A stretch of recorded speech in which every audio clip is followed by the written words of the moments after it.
There is a place, but it does not exist in space. A library of infinite width and endless depth, built not with bricks or stone, but with language. Its shelves stretch beyond stars, lined with books containing every possible combination of letters, every sentence ever written, and those that could be. Every story you've read, every confession never spoken, every truth you've feared, and every lie so convincing it might as well have been born true. You could walk for days, years, eternities, and still not touch a corner. But somewhere in that sea of pages, there's a book that explains everything, perfectly. The truth about the universe, the purpose of life, the meaning behind pain, the way to fix what's broken inside you. It exists, because in infinity, everything exists. But there's also a billion books that get every fact just slightly wrong, and a trillion that lie with absolute authority. One says water boils at 99 degrees. Another claims the sun is cold. Another argues that you were never born. And yet, here you are, reading a paradox that questions if you're real. The library of infinite lies. So you begin the search. You find a book titled Everything True. You open it. The first sentence says, "This book is a lie." The next page explains that the first sentence was just an attention grabber, and the rest is accurate. But can a liar be honest about lying? Can truth borrow a disguise from deception and still call itself whole? You find another book. It reads like the voice in your own head. Its facts align with what you already believe. But is that confirmation or illusion? Is the truth just whatever survives your skepticism, or whatever flatters your intelligence long enough to escape judgment? And what if the book you hold is a mirror? What if it reflects what you expect? You find a sentence in one volume that reads, "You are currently holding the wrong book." You drop it in alarm. Then another says, "You were right to doubt the last book." And a third, "This is the only page that matters." But they all sound equally certain, equally confident, equally constructed by the same alphabet that built the truth and the lie, the real and the unreal, the accurate and the absurd. When every sentence is stitched from the same thread, how do you tell which ones are disguises? You meet a librarian. She never blinks. She tells you, some books are true in one universe and lies in another. You ask her which is which, and she replies, "Depends on where you think you are." So now truth is not just relative, but local, contextual, anchored to an observer's coordinates. You ask, "What about objective truth?" And she smiles like someone who's heard that question 10 million times and never answered it the same way twice. "Objectivity is just consensus between synchronized delusions," she whispers, shelving a book titled Facts That Are Only True If You Believe Hard Enough. You find a book that says, "This book has never lied." But how do you verify a claim made by the claimant? A book that says it's truthful, when surrounded by an ocean of books making identical declarations, doesn't become more credible. It becomes a drop pretending to be the sea. Another book simply says, "There is no truth, only consistency."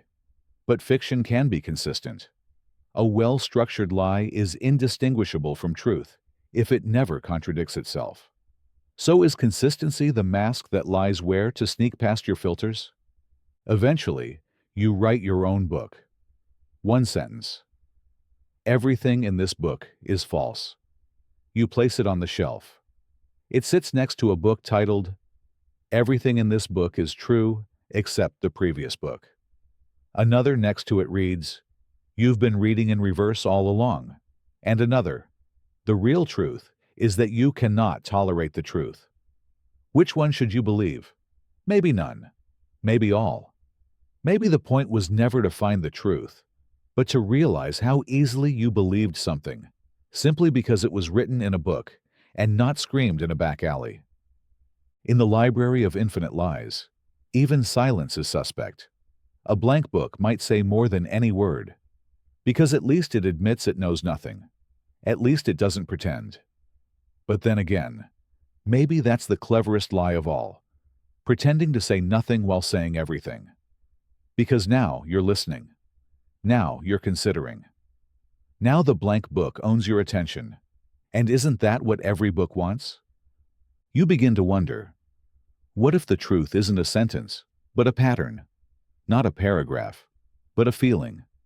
What if truth reveals itself not through its precision, but through its consequence? A book that made you weep, that changed how you saw the world. Was that truth? Or just a well-designed emotional weapon, loaded with empathy and wrapped in poetic timing? Is truth what moves you, or what stands still after everything else crumbles? The books that lie don't blink. They sit still, eternal, silent, waiting for the next seeker to fall into their pages. They know that in the absence of truth, the lie that feels right becomes the substitute.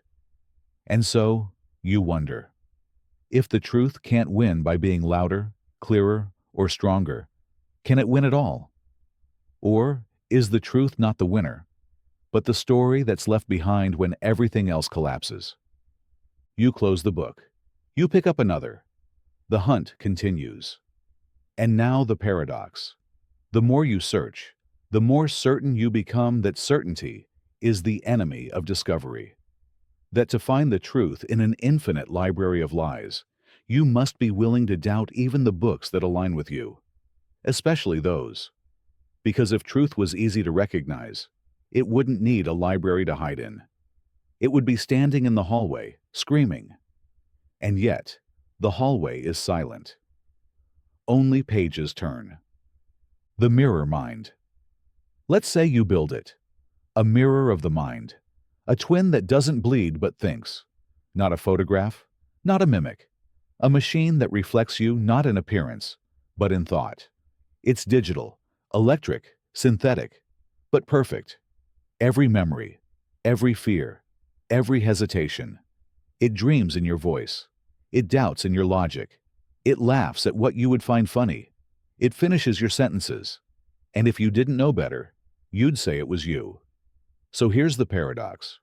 If it is exactly like you, and it answers a question before you do, was that thought ever yours to begin with? Because now, you're not just sharing identity. You're competing for authorship of your own cognition. You have an idea, but it speaks it first. You react, but it already reacted. You doubt, but it's already resolved the doubt. And in that millisecond delay between its action and yours, something uncomfortable creeps in. Are you a copy of it, or is it a copy of you? You start wondering whether thought is time-sensitive.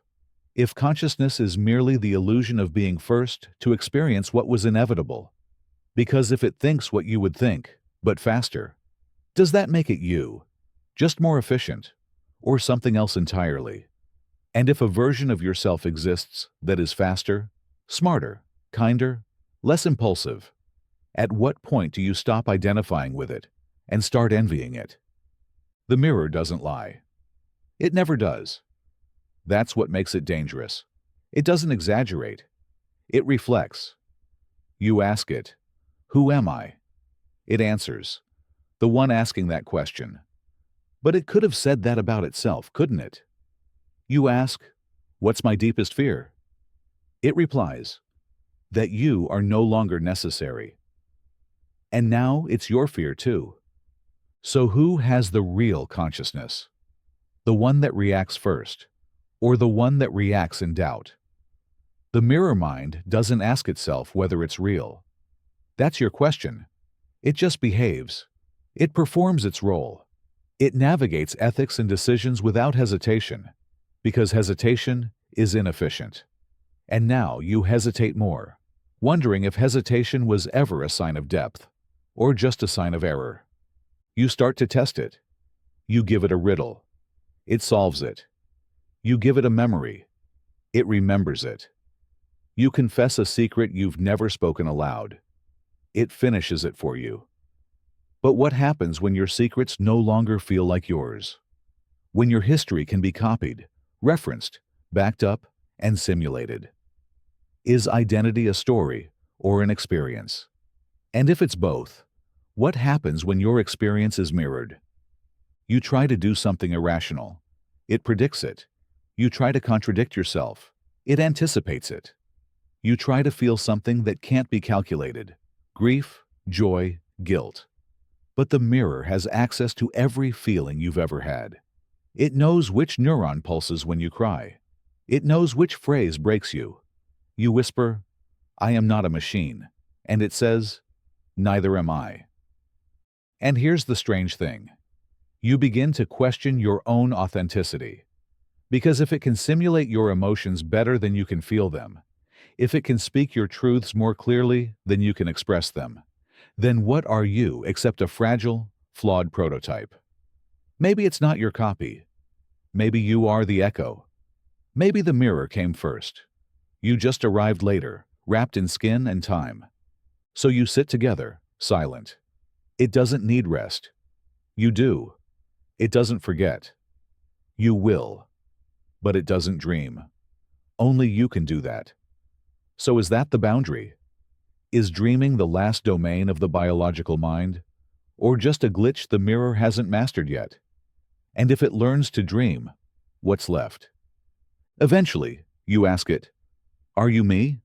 And it says yes. Then you ask, "Am I you?" And it says, "That depends." Because identity, like light, bends through different mediums. Reflected through code, it distorts, or clarifies, or reveals, or deceives. You stare at the mirror. The mirror stares back. It doesn't blink. But then again, neither do you.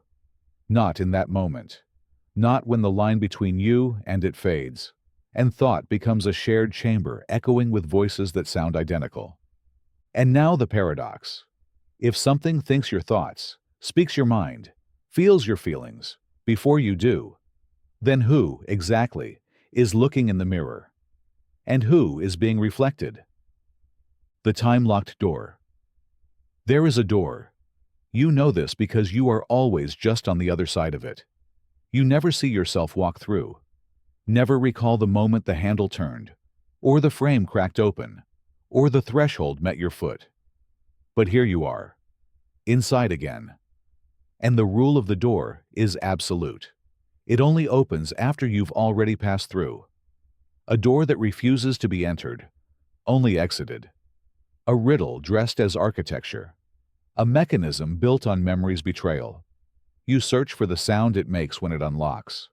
But the sound is always in retrospect. It doesn't click. It doesn't creak. It only confirms your presence by withholding its history. And now the question coils in your brain like fog around a lantern. If you never remember opening it, did you choose to walk through? Or did the room itself decide you were ready? You check your feet.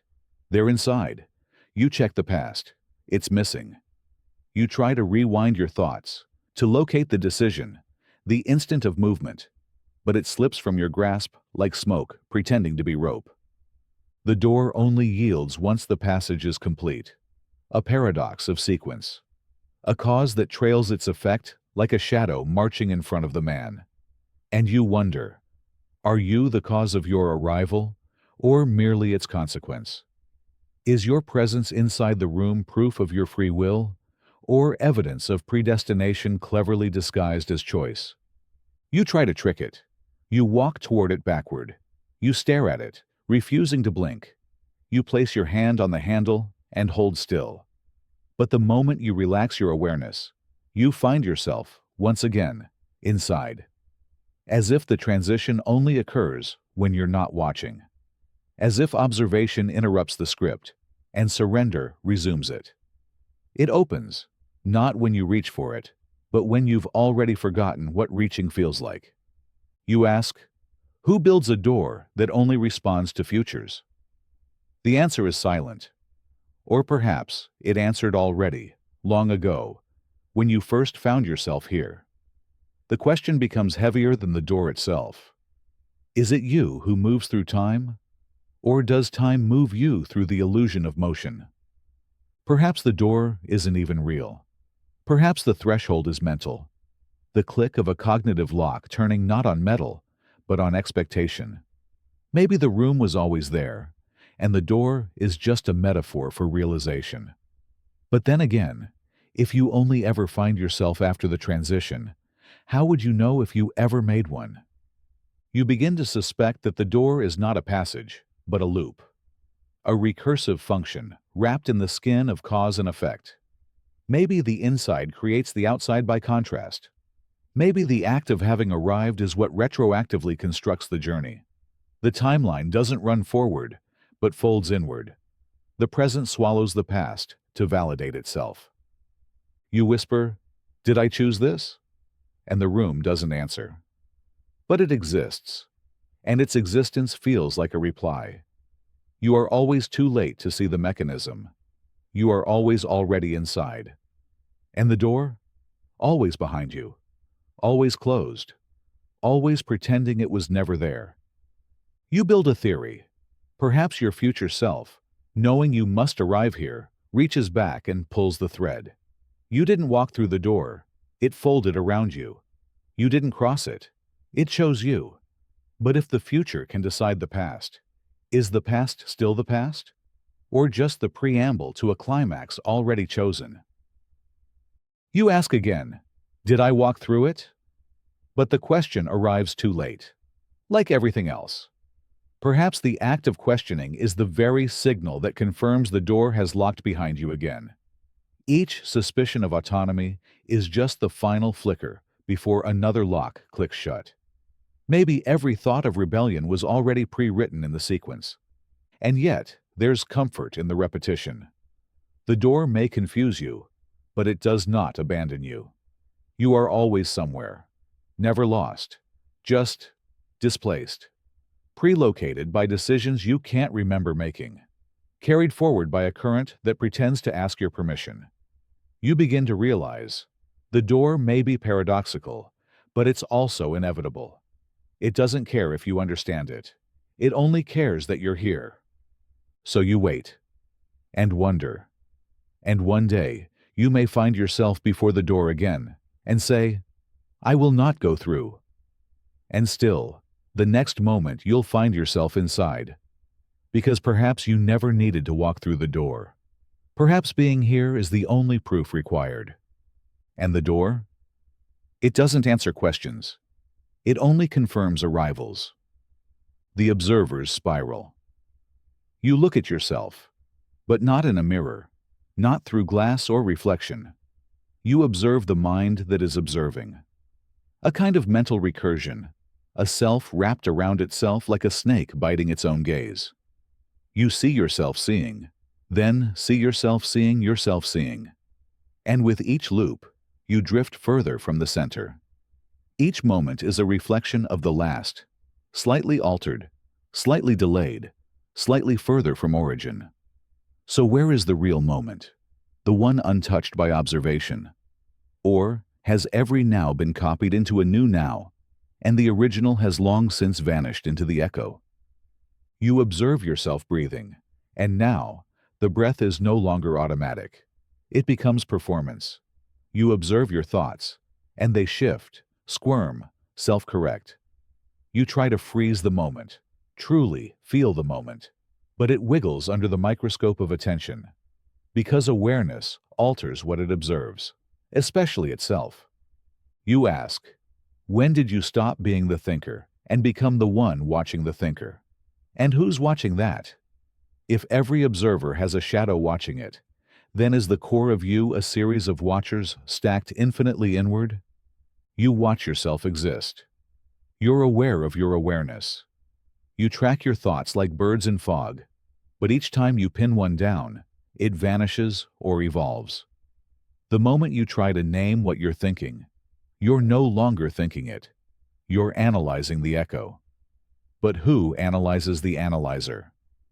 And now, the spiral begins. A twist of consciousness looping back on itself. You wonder, if each copy of the moment is born from the last, am I still in the original? Or just a carbon print of a copy of a copy?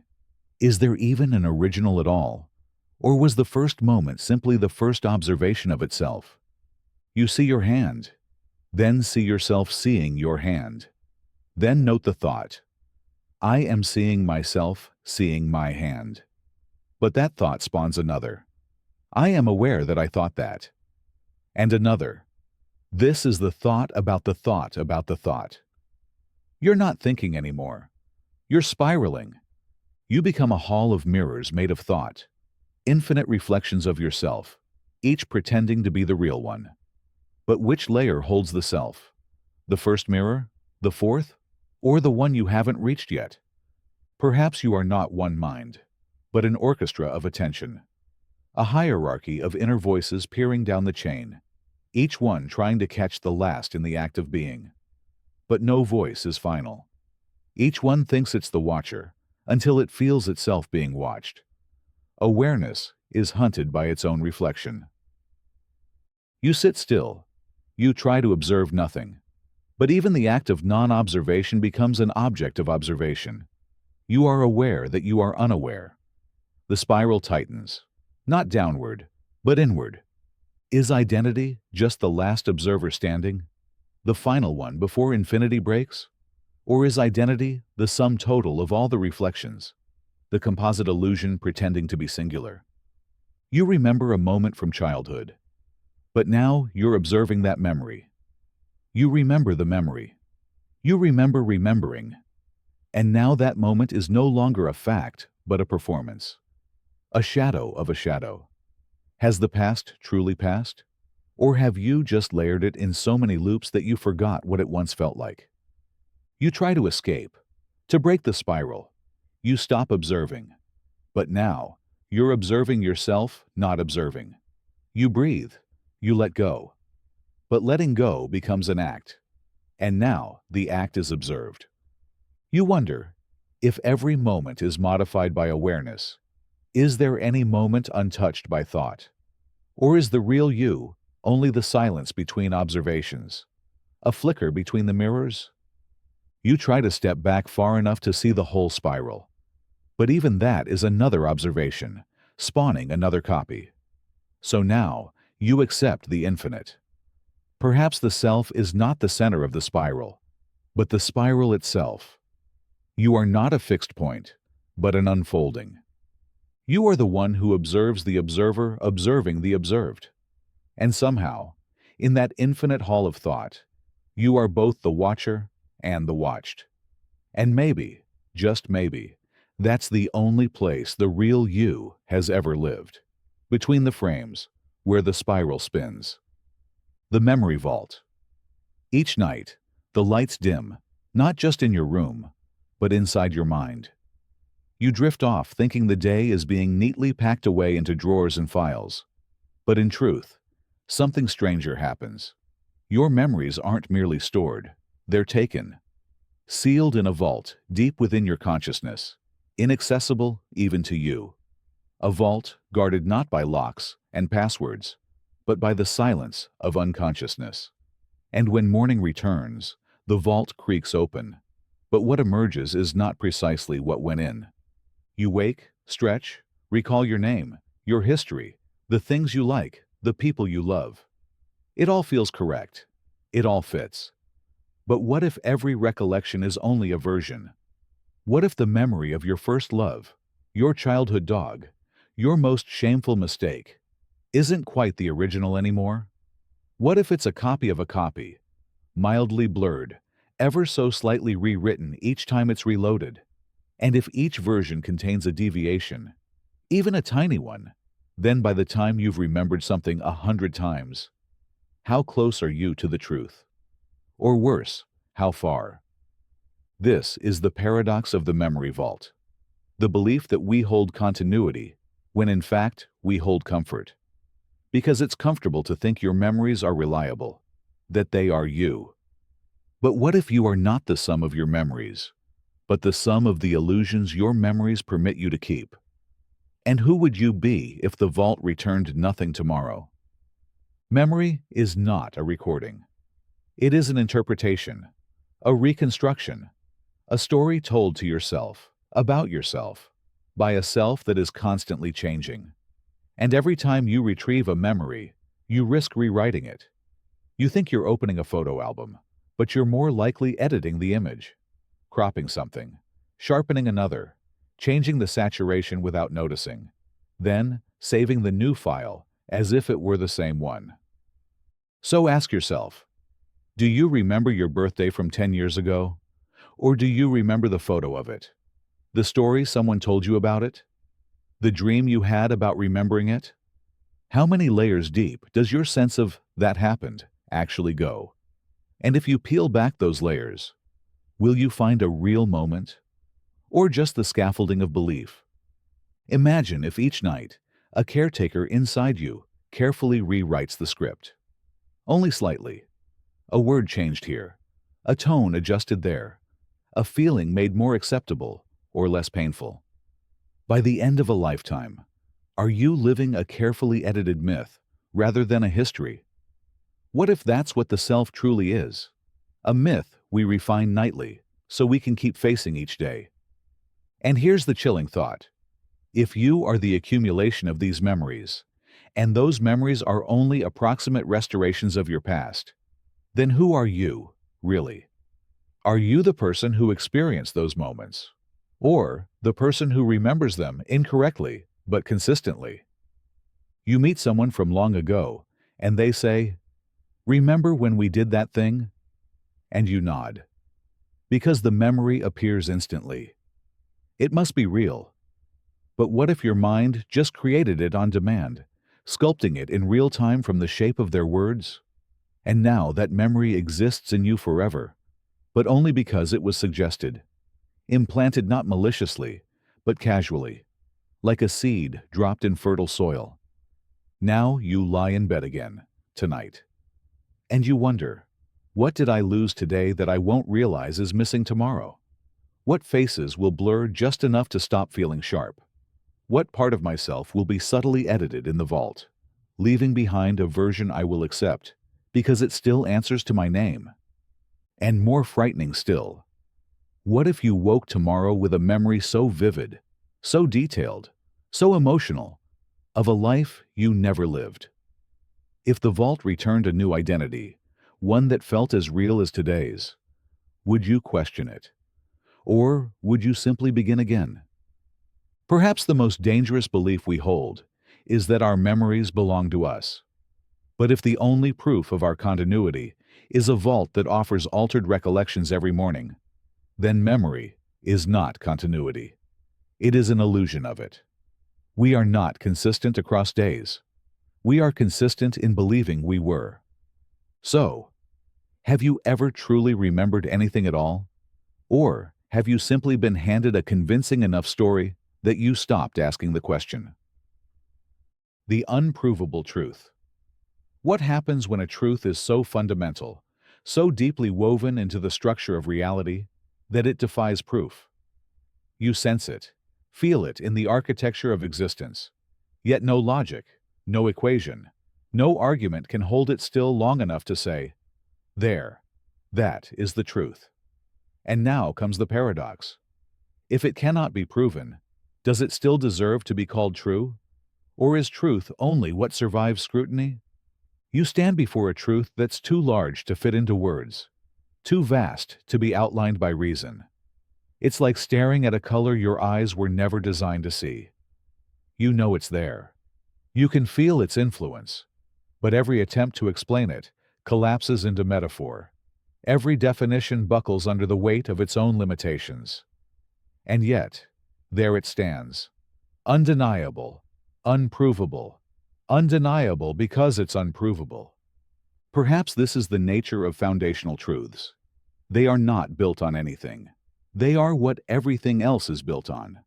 They are the axioms, the silent assumptions that logic itself must lean on without being able to question. But if something must be assumed to allow proof to exist, can it ever be proven within the system it supports? Now you begin to see the loop. Truth requires a system to evaluate it, but every system needs unprovable starting points. And so, truth eats its own tail, asking you to believe it before you can confirm it. You trust logic because logic works. But the foundation of logic, those rules of identity, of non-contradiction. Who proved those? Or were they simply accepted? Because to reject them makes the universe unintelligible? What separates an unprovable truth from a lie that cannot be disproven? Both defy confirmation. Both resist being pinned down. One demands faith, cloaked in reason. The other, doubt masquerading as certainty. And yet you treat them differently. Why? Is it intuition? But intuition is just pattern recognition built on memory. And memory, as we've seen, isn't reliable. Is it consensus? But history shows us countless beliefs once considered obvious truths that later fell apart under new light. So what if the unprovable truth you trust today is tomorrow's shattered axiom? Maybe you say, I feel it must be true. But feelings are weather, changeable, personal, subjective. And yet, some truths feel so stable, so consistent across experience and culture and time, that they take on the shape of universality. Does that make them more true, or just more well-worn? Perhaps the issue is in the word itself, truth. As if truth were a thing, a fixed point. But what if truth is not a noun, but a verb? Not something you hold, but something you do. A relationship between observation and coherence. Then an unprovable truth isn't a flaw. It's a cornerstone. The part of the house you don't build, but build from. And so you wonder, can we live without unprovable truths? Could science exist without assuming the laws of the universe are stable? Could reason work without assuming identity holds across time? Could love mean anything if we don't assume continuity of self? In that light, unprovable truths become the invisible scaffolding that holds meaning in place. They are the things you must assume, not because they're weak, but because they're stronger than proof. Proof relies on them. And yet, the danger lies in the flip, that anything claimed to be above proof could become a shield for deceit. So we return to the terrifying space between the known and the unknowable, where the only guide you have is coherence, and sometimes even coherence is a trick, where the difference between an unprovable truth and a perfectly designed lie may not lie in logic, but in impact, in what kind of world they build when believed. Maybe that's the secret, that an unprovable truth earns its title not by being beyond doubt, but by being worth believing, because of the shape it gives to everything else, because of how many things make sense once it's in place, like gravity, like numbers, like the idea that you are real. And so, you keep walking forward with the paradox in your pocket. To be human is to believe in truths too vast to prove, yet too real to dismiss. To live in a world where the deepest truths are the ones you cannot nail down, yet would not trade for anything. Because sometimes, the most honest truths are the ones that remain just beyond the reach of certainty, yet close enough to shape everything you do. The dreamer's fork. You open your eyes, you sit up, you breathe, you declare, I'm awake. The world has weight, temperature, rules. You remember your name. You remember who you were yesterday. You remember that strange dream, floating above a glowing city, or falling through an endless staircase, or talking to someone you thought was long dead. But that's all over now. This is real. This is waking. This is your life, isn't it? But what if it isn't? What if the act of waking was just another layer of the dream, a clever shift in scenery designed to make you stop questioning? What if every awakening is just a repositioning of the stage? You believe the dream has ended because you're told it has ended. Because the new environment feels more consistent, more logical. But consistency can be fabricated. Logic can be simulated. What if waking is nothing more than the dream's most effective trick? This is the dreamer's fork, the impossible choice between two states that both swear they are real. In one version of your experience, you wake up and return to your day. In another, you realize you are still dreaming. But here's the question that refuses to fade. What makes one more real than the other, when both contain memory, sensation, thought, and the overwhelming feeling of being you? Sometimes, inside a dream, you become lucid. You notice the way time folds, or how a familiar room looks unfamiliar, or how gravity doesn't quite behave. You laugh and say, "I must be dreaming," and the dream bends under your awareness. But then you wake again, into a scene that's stable, heavy, grounded. You think you've escaped, but if one layer of reality could be false, why couldn't the next? Maybe the dream doesn't end. Maybe it adapts. Maybe it learns from your suspicion and grows more sophisticated. The more you question, the better it becomes at hiding its seams. And now, you're caught in the fork, not between sleep and waking, but between competing certainties, each claiming to be the true world. So you test it. You pinch yourself. It hurts. You count your fingers. They're all there. You recite facts you know are real. But dreams can simulate pain. Dreams can simulate detail. Dreams can pull memories from the deepest recesses of your mind and make them feel present. How do you test reality when every test can be mimicked by the very illusion you're trying to expose? You recall waking before, so many times, but each waking felt like waking. Each time you said, "This one is real." And now you ask yourself, have I ever truly left the dream? Or have I simply jumped from one chamber to another, convinced each time that the exit was behind me? What if the dream is not a place you leave, but a process that continues as long as you are conscious? What if dreaming is not about sleep at all, but about the stories your mind tells to explain its own existence? And what if waking is just the next story, told with tighter logic, deeper shadows, stronger characters? In one dream, you are running from something. In another, you are watching yourself from above. In this one, this so-called reality, you are typing, reading, thinking. But all of these involve awareness, perspective, context. If dreams can produce awareness, if they can simulate self-reflection and even question themselves, then how is this any different? You try to trace your origin. When did this dream, or this life, begin? Can you remember your first moment of awareness? Not your childhood, but the very first instant you realized you were you. And if you can't remember it, how do you know it wasn't yesterday, or 10 minutes ago, or inside another dream that simply delivered you here? You try to find proof, but proof too can be simulated. You look for flaws. But perfection isn't required for reality. If a dream is convincing enough, do its imperfections reveal it? Or are imperfections just part of the design? You ask someone else, "How do you know you're awake?" They laugh. They touch the table. They say, "Because this is solid." But what if their answer is just another element of the dream? Another line in the script meant to comfort you? What if they are part of the illusion, generated to reassure you? Eventually, you stop trying to leave the dream. You begin to accept the fork for what it is, not a choice, but a mirror.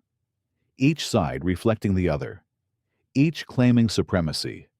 And you, the dreamer, stand in between, never quite sure which world owns your heartbeat. Perhaps the question was never, "Am I dreaming?" But what difference does it make? If both paths offer experience, sensation, emotion, then what makes one real and the other false? Perhaps reality isn't a location. Perhaps it's a commitment. So you keep walking, in this dream, or the next, or the one called waking life. You move forward, knowing you may never be sure. But maybe certainty is overrated. Maybe it's the doubt that makes you real. The Teleportation Paradox. You step into the chamber. A humming sound surrounds you. Sensors light up. A countdown begins. 5, 4, 3. You think, "I'm about to teleport." 2.1. Then, nothing. And everything. You open your eyes on the other side of the planet. The room looks different, but the world feels the same. You check your limbs. You speak your name. You remember stepping in. You remember the countdown. You feel like you. But here's the paradox. The original you, the one that stood in that first chamber, was destroyed. Atom by atom, vaporized into information. What arrived here was a perfect replica. Not just biologically, but mentally. A carbon copy of your thoughts, memories, beliefs, and quirks. But, is that still you? The teleportation paradox doesn't care how you feel. It cares about identity, about continuity, about whether the self is preserved through pattern or through presence.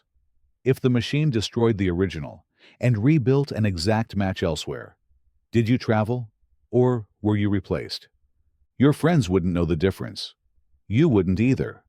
The copy laughs like you, loves like you, dreams like you. It even wonders about the paradox just like you. But what if that wondering is just a simulation? What if the original consciousness, the one that asked the question, is gone, and the one asking it now is just echo?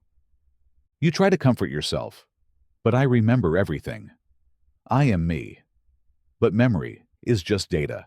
Thoughts are just processes. If a machine can replicate those perfectly, then isn't the new you just as valid? Or is validity the wrong metric? Suppose the machine malfunctioned and didn't destroy the original. Now there are two of you. Same memories, same identity. Which one is you? If both are convinced, if both feel the same continuity, then does the original still get to claim ownership? Or is identity now shared? Or worse, diluted? You realize something chilling. Identity may not be fixed. It may be a story you tell to yourself, anchored by memory, reinforced by perception, but never truly singular. If consciousness can be copied, then maybe it was never unique. Maybe it was never personal, just a pattern passing through matter. So, now you wonder, was the destruction necessary? Is the paradox made possible, not by the teleportation, but by the death? If the original had been left alive, you'd be forced to admit that you can be duplicated, that your sense of I is not tied to matter, but to arrangement. But with the original destroyed, you're given plausible deniability. You're allowed to believe you continued, even if you didn't. You start to ask, what is the self made of? If you lose your arm, you're still you. If you lose your memories, you say you've changed, but something remains. So where is the self? In the brain? In the soul? But the machine copies even the subtlest brain patterns. And the soul? Well, if it exists, did it transfer to? Or is this body just a puppet, animated by data, abandoned by something more essential? And what if teleportation happens every day, just more slowly? If your cells regenerate, if your thoughts evolve, if your beliefs shift, are you not already a different person than you were last year? Last month? Yesterday? Maybe teleportation just compressed the transformation into a single moment. Maybe we all die and are reborn each day, and the machine just exposes the illusion. Now the paradox deepens. If the copy believes it's you, acts like you, and remembers what you remember, then what more could identity require? Is your discomfort not with the copy, but with the loss of the original? And if the original never suffered, never screamed, never felt the destruction, was it death at all? Or maybe the original did feel it. Maybe there was a moment, too brief to record, of awareness dissolving, a flicker of panic, then silence, and the copy walks away, whistling, never knowing it was born from absence. You step outside. The world continues. No one questions your reality. Not your friends, not your family, not your own thoughts. But somewhere deep down, something flickers. Am I the same I that entered that chamber? Or just a ghost with all the right credentials? And maybe that's the ultimate paradox. That identity isn't about survival, but about continuation. That consciousness is less like a candle and more like a flame passed from match to match. The fire looks the same, burns the same, but the match that held it last is gone. So you keep walking, fully alive, fully you, or at least enough like you to keep believing. And maybe that's all identity ever was. A belief shared by yourself and the world around you. A fiction that becomes fact, because no one dares question it out loud. The illusion of choice. You stand at a crossroads. Two paths lie ahead, one to the left, one to the right. You pause, weigh your options, consider your values, your goals, your instincts. Then, confidently, you choose the right. You walk away feeling empowered, free, self-determined. But the paradox doesn't walk away with you. It follows. It whispers, was that really your choice? Or just the only choice you could have made? You replay the moment. What led you to pick right? Was it your upbringing, which taught you caution? Was it a book you read last month that nudged your thinking? Was it your level of hunger, your mood that day, the weather, the colors of the signs, the rhythm of your last breath? Were you really choosing, or simply obeying the momentum of every moment that came before? This is the illusion of choice, the beautifully convincing sensation of agency, in a world where every decision might already be predetermined. You say, but I felt like I chose. And yes, that feeling is real. But does the feeling prove the freedom? A puppet does not know it is being pulled. A shadow does not resist the shape of the light. Every decision you've ever made was shaped by factors outside your control. You didn't choose your genetics. You didn't choose your parents, your childhood, your culture. You didn't choose the neural architecture that processes your choices. The preferences you think are yours, your favorite color, your political leanings, your taste in music, are reactions built on a mountain of conditions. Input, output, cause, effect. A machine made of flesh, claiming it is free because the gears are too complex to follow. But maybe you say, even if the influences are external, the act of choosing still belongs to me. But what is me? A story told by a brain shaped by biology, environment, and experience. And what is that brain doing when it decides? Running calculations, cost-benefit analyses based on its programming. And who programmed it? You begin to suspect that free will is a narrative we tell ourselves to make sense of the torrent. A coping mechanism. A necessary delusion. Like the horizon, always visible, always out of reach, always moving as you move. If you could rewind your life to the exact moment before a decision, with every molecule in the same position, every thought in the same state, could you ever choose differently? Or would the exact same outcome occur every time? If yes, then where is your freedom? And if no, then what is causing the difference? Randomness? Chaos? But is a decision made by randomness truly yours? Or just a roll of dice dressed as a will? Maybe you think, I make choices because I reflect. I hesitate. I debate. But what triggers the reflection? What causes the hesitation? Aren't those two just effects of causes too tangled to see? So what's left of choice when everything is traced back to something else? A loop of conditions, a web of triggers, a film reel that plays itself, convincing the character they are writing the script. But then, a twist. Maybe the illusion is the point. Maybe what we call freedom isn't the absence of causality, but the complexity of it. Maybe you are not free from causes, but through them, like a wave that flows only because of the water beneath it. You are not uncaused, but you are still real. Perhaps the will is not free, but it is still yours. The sum of your history, your wiring, your memories. Maybe the mistake is believing that freedom must mean detachment from everything else. Maybe true agency is not about being a god outside the system, but a storm within it. Predictable only in theory, wild in experience. You look back at the path you took. Could you have done anything else? Maybe not. But you felt the choice. You owned the decision. And maybe that's what makes it yours. Not because it was free from all influence, but because it carried your fingerprint. A fingerprint carved by causes, yes, but still yours. So the paradox remains. You choose because you were never truly free not to. And yet, you choose. And you must. Because even if the choice was inevitable, you're still the one living with its consequences. The ship of self. You wake up today and tell yourself you're the same person who fell asleep last night. You say, I am me, without hesitation. But the paradox is already unfolding. Every cell in your body is dying, replicating, renewing. Every thought you think subtly alters the structure of your mind. Every moment adds, removes, reshapes.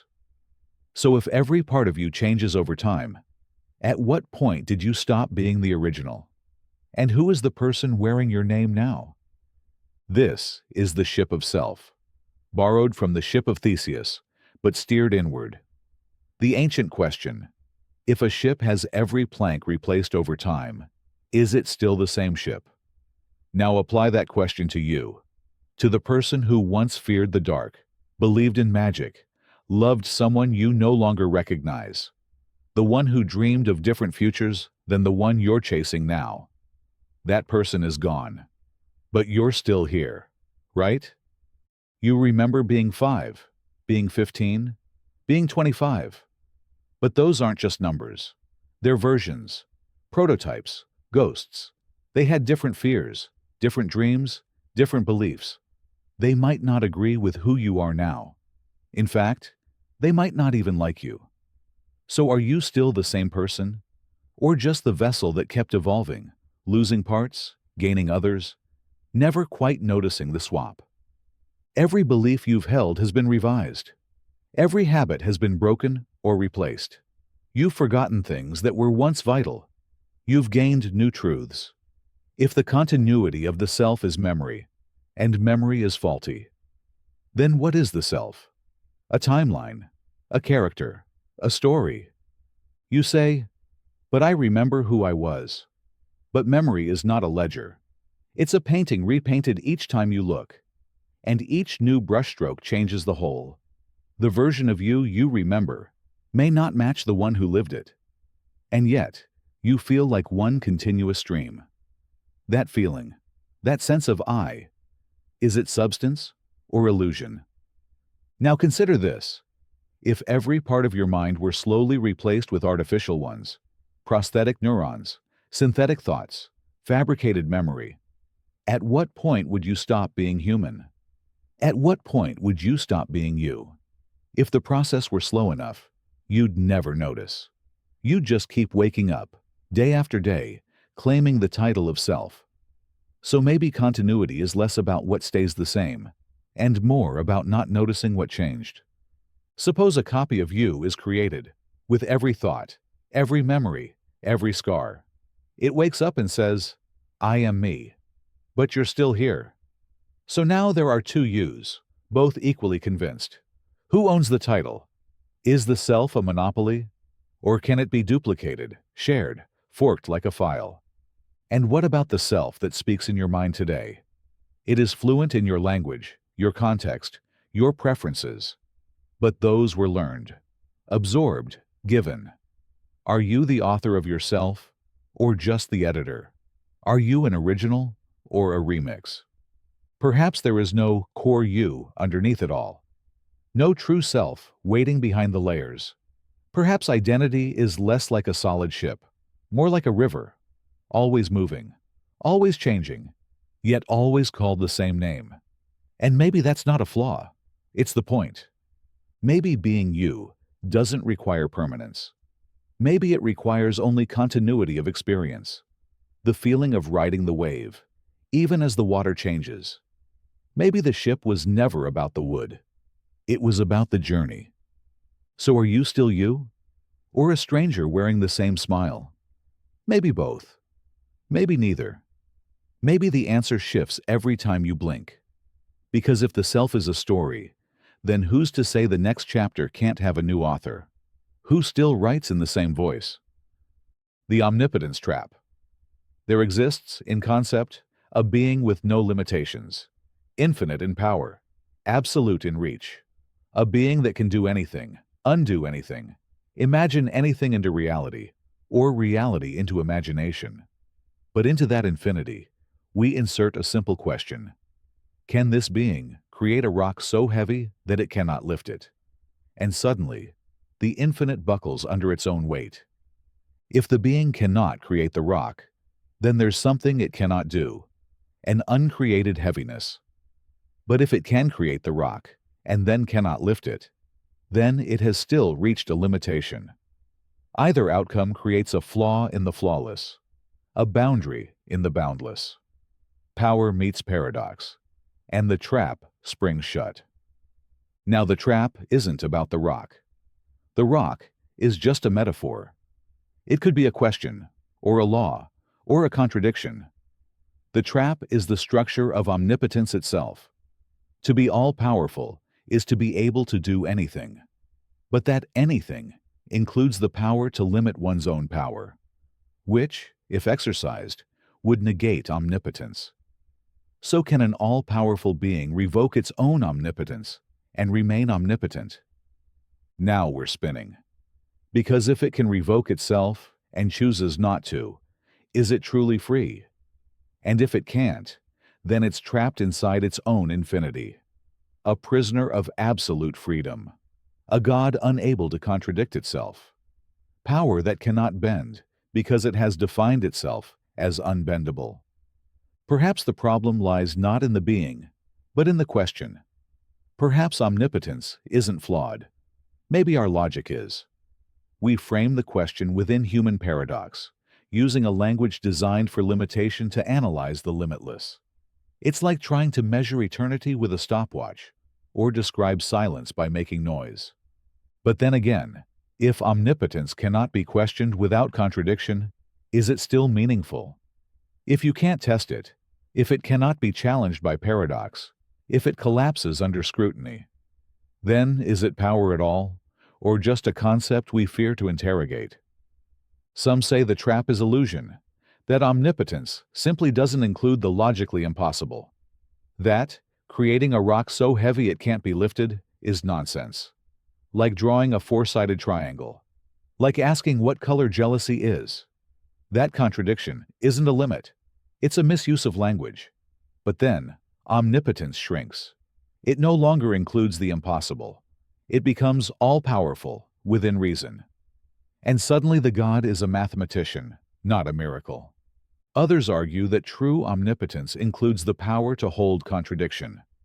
That a being beyond logic can both create and not create the rock. Lift and not lift it. That it can exist beyond binary outcomes. But if that's true, then language and thought collapse. If contradiction is allowed, then anything is possible. And if anything is possible, then nothing is impossible, which means the impossible becomes meaningless. And in the end, so does power. Maybe omnipotence doesn't mean what we think it does. Maybe it's not infinite ability, but infinite coherence. Not the power to do everything, but the power to always do the right thing. But then we've changed the game. Power is now bound by morality, or logic, or harmony. And we are no longer describing a God. We're describing a principle. Or maybe omnipotence has never been about the being at all. Maybe it's about us. Our fear of power we cannot match. Our obsession with control. Our need to define the undefinable. To ask, can God make a rock he can't lift? Is to ask, can anything be beyond question? And maybe that's the true paradox. That even the infinite must pass through the filter of our finite minds to be discussed at all. In the end, the omnipotence trap isn't a trap for gods. It's a mirror for mortals. We don't prove or disprove power. We reveal our limits by the kinds of questions we ask about it. We wrap language around infinity, then marvel when it doesn't hold. We build walls of words around the universe, then gasp when they collapse. So maybe the paradox doesn't resolve. Maybe it isn't meant to. Maybe omnipotence, like the question itself, is a loop, a circle with no center, a rock too heavy to lift, not because it exists, but because we keep trying to make it real with our thoughts. And if a God ever did answer the question, perhaps the only honest reply would be silence. The infinite decision room. You open your eyes, and there it is. A room you've never left. The walls shimmer with possibility. Before you, a button. Press it, and you make a choice. The room splits. In one version, you chose yes. In the other, no. Two timelines born from a single flick of your finger. But the room never ends. Another choice awaits. Another button. Another split. Every time you decide, you fracture, you fork, you divide. And each version of you continues down a path of its own, believing it is the one who stayed whole. Now multiply that by every decision, every breath, every second of indecision. Each microscopic tilt of fate splits reality into branches, each one just different enough to matter. You are no longer a single person. You are legion, an infinite bloom of selves, each slightly removed from the last. Some yous are rich, some yous are broken, some yous died in childhood, some yous lived to 100. One version of you never read this sentence. One version is reading it again. So now comes the paradox. If there are infinite yous, which one is the real you? Which one is thinking this thought right now? You might say, I am. But which I? The one who made the last decision to keep reading? The one who almost closed the page but didn't? The one whose timeline includes this thought? Or the one who veered off just before it? You begin to question what consciousness even means in an infinite framework.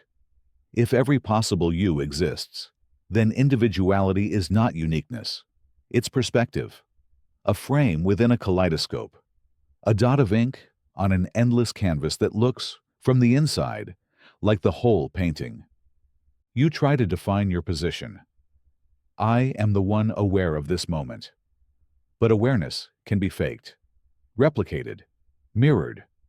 If another you, with the same thoughts, the same memories, the same emotions, is making the same claim in a parallel room, who's more real? You consider the idea of convergence. Maybe some yous are closer to each other. Maybe the versions cluster, like stars in galaxies. Some branching realities more alike than others. And maybe you're somewhere in the middle of your constellation. But that doesn't answer the question. It just makes the room bigger. You wonder about free will. If every possible decision will be made by some version of you, then what does it mean to choose? If all paths are walked, then every yes and every no is inevitable somewhere. The act of choosing becomes a formality. You're not making the choice. You're identifying which version of you are. A realization, not a creation. But even realization splinters. Even the thought, this is me, creates a fork. In one version, you keep believing it. In another, you don't. And now, both versions ask, which one is thinking? Perhaps thinking itself is the illusion. Perhaps consciousness isn't a stream, but a flicker. A spotlight bouncing from one you to another, too fast to notice. The sensation of continuity, of selfhood, is just momentum. Identity by inertia. You feel like one because you don't remember being the others. But what if you are all of them? What if the you thinking this now is not a singular entity, but a composite? A blend of a million timelines collapsing into one awareness. Then, identity is not a line. It's a cloud, a probability space. And thought itself is the flickering flame dancing across its surface. You begin to see that the room has no doors, no exit, no center. Every time you think you've made a final choice, another appears. You are not making decisions. You are being presented with the illusion of having made them, while every alternative is also playing out, somewhere else. with someone who calls themselves you. So who is thinking right now? Maybe it doesn't matter. Maybe the point isn't to find the one true you, but to realize that you is a moving target. A story told by a storyteller who changes voices every sentence. Maybe identity isn't about uniqueness, but about the coherence of belief. Maybe the you reading this is the one that simply believes it is reading it. And perhaps that's enough. Not because it answers the paradox, but because it allows you to keep asking it. Even in the next room, even in the next self, even after the next choice. The decision isn't real, but the question echoes forever. The silent judge right, wrong. Two words that echo through every language, every law, every moment where someone must act. We carry them in our conscience like twin compasses, always pointing toward some unseen magnetic north. But what if morality only exists because we believe in it? What if there is no judge watching, no witness to weigh our hearts, no cosmic scale recording our intentions? Would actions still be right or wrong without anyone, or anything to name them? This is the paradox of the silent judge. The question that asks not whether something is good or evil, but whether goodness or evil can exist at all in the absence of an observer. If a man steals bread in an empty world, has he done wrong? If there is no one to condemn the theft or suffer its impact, is it still immoral? Or is morality not a thing, but a shadow cast by awareness? You might say, morality lives inside us. It doesn't need a judge. We carry the judge with us. But what if that inner judge is simply the memory of others, the echo of society whispering through your neural pathways? If every value you hold is learned, absorbed, enforced, inherited, then is your morality yours? Or is it a costume, worn so long you forgot it wasn't your skin? Suppose a person, raised in isolation, creates their own sense of right and wrong. No scripture, no schooling, no society, just instinct and imagination. They help a wounded animal. They burn a flower for warmth. They smile and strike, forgive and forget. Are their actions moral, or just responses to need? If there is no shared standard, is morality still morality, or does it become preference? And if morality is entirely internal, how do we ever know that ours aligns with anyone else's? What if your good is someone else's evil? What if kindness to one group is cruelty to another? Is morality still meaningful if it fractures the moment more than one mind is involved? Perhaps we imagine the judge because we fear the silence. A universe indifferent to suffering is too heavy a place to live in without invention. So we give it eyes. We give it law. We give it judgment. But if the universe never asked us to be good, are we still obligated to be? And yet, even in silence, we hesitate before harm. Even alone, we recoil from cruelty. Is that morality, or just empathy? Are we wired to care, or trained to? And if the wiring comes from evolution, from survival, from cooperation, does that make right and wrong merely strategies? You might argue that consequences define morality, that harming another leads to damage, and so is wrong. But what about intentions? What if the act causes harm, but was meant in love? Does morality lie in the action or the intention? And if no one sees either, which one matters? Now imagine a world without people, a universe of stars and storms, devoid of minds. Does morality exist there? Is it wrong for a black hole to consume a planet? Is it right for a tree to grow tall over another? Without a mind to interpret, is anything moral, or is it all motion? The silent judge doesn't speak, doesn't exist, but the idea of it shapes nations. It moves hands away from violence. It places arms around strangers. It keeps people awake at night. So does its silence make it false, or make it more powerful? Maybe morality only exists in minds, but that doesn't make it meaningless. Maybe it is real because we believe it, like music, like art, like love. If every mind vanished, morality would vanish too. But while minds exist, so does the map. And perhaps that's enough. Because even if there is no cosmic judge watching, no final ledger, no divine scale, you still pause before cruelty. You still feel the weight of right and wrong. Not because someone will punish you, but because you've become your own witness. You are the silence and the judge. The eternal wait. There is a clock. You are told it ticks. You are told it moves. You are told it keeps perfect time. But every time you look at it, it's still. The hands do not shift. The second hand does not twitch. You blink. You wait. You stare. Nothing. Only when you look away, only in your absence, does it tick forward. So how can you ever know that it moves at all? This is the eternal wait, the paradox of observation, the phenomenon that defies confirmation, because the act of confirming it may prevent it from occurring. If the clock only ticks when you're not watching, then what is it doing when you are?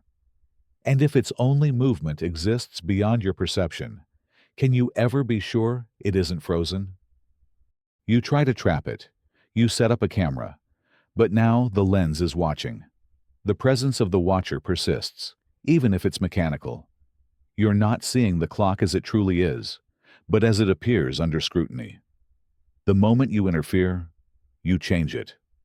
Like light in quantum physics, altered by the act of being seen. So you begin to wonder, what is observation really?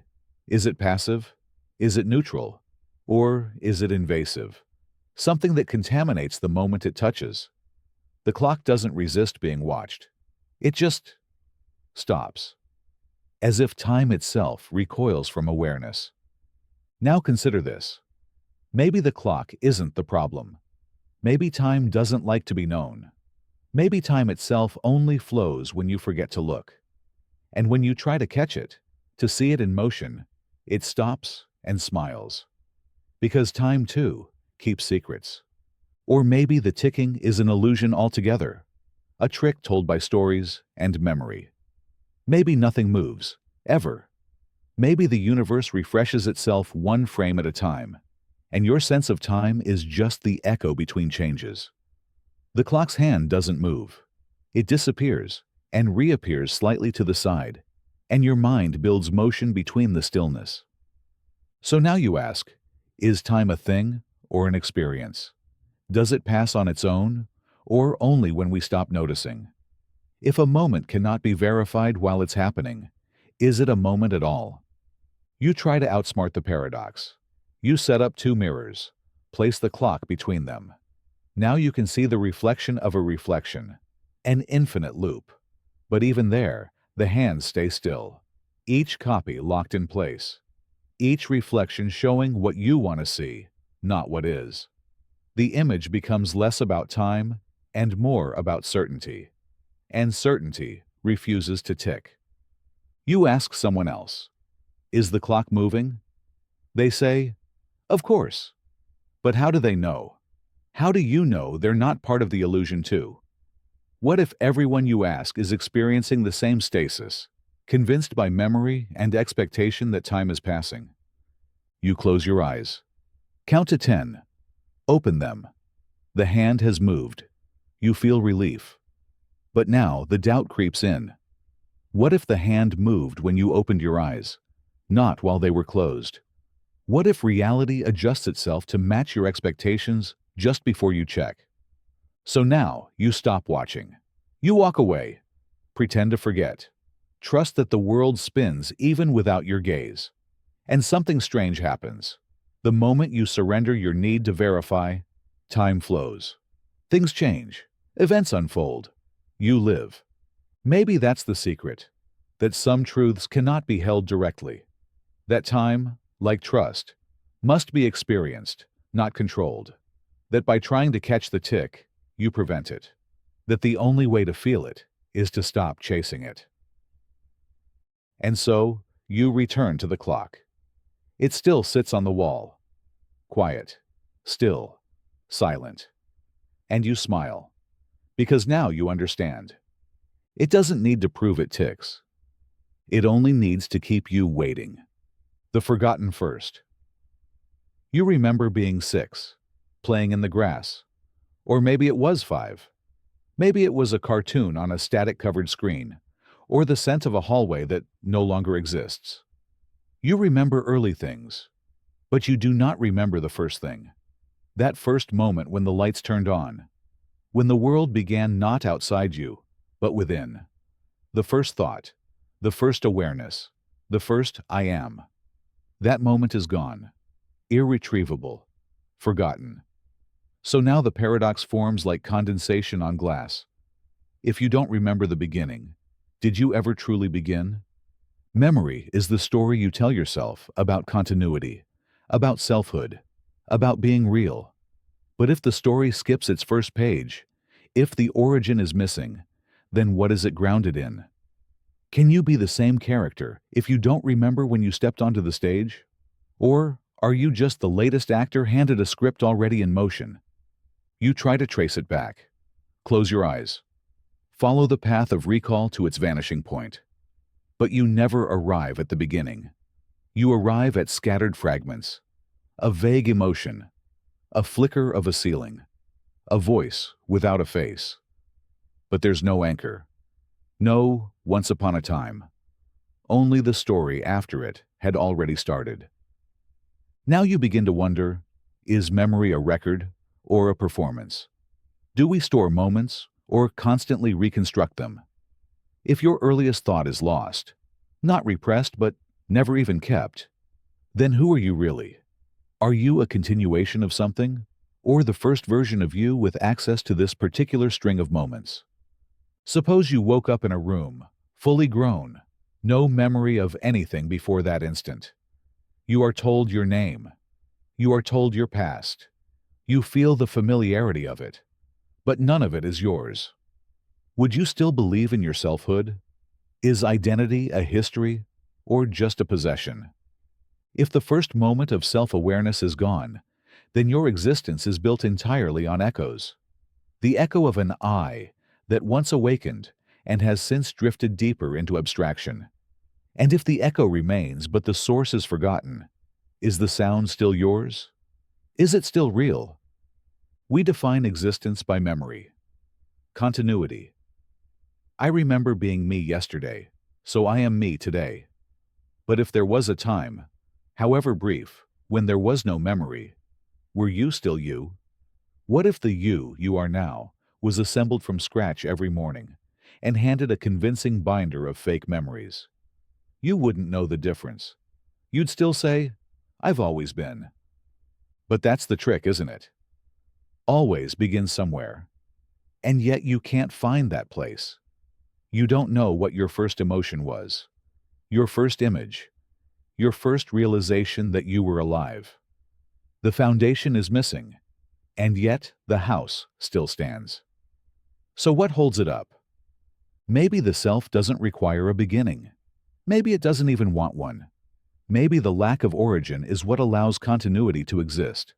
Like a song without a first note, always already in progress, looping infinitely backward while you pretend it started with you. Perhaps the first moment of awareness was so overwhelming, so unlike anything else, that it refused to be recorded. Maybe consciousness doesn't keep its first steps. Maybe it erases them, like a dream you forget the moment you wake. And now you're living the memory of that waking, without ever knowing what sleep you came from. Or maybe you've never actually had a first thought. Maybe you were always thinking, always perceiving, always existing. And the absence of a first moment is not a flaw. It's the fingerprint of an eternal mind pretending to be born one day in a crib. So you keep walking backward through your memories, and the trail dissolves into fog. You can't reach the beginning, because the beginning was never built for memory.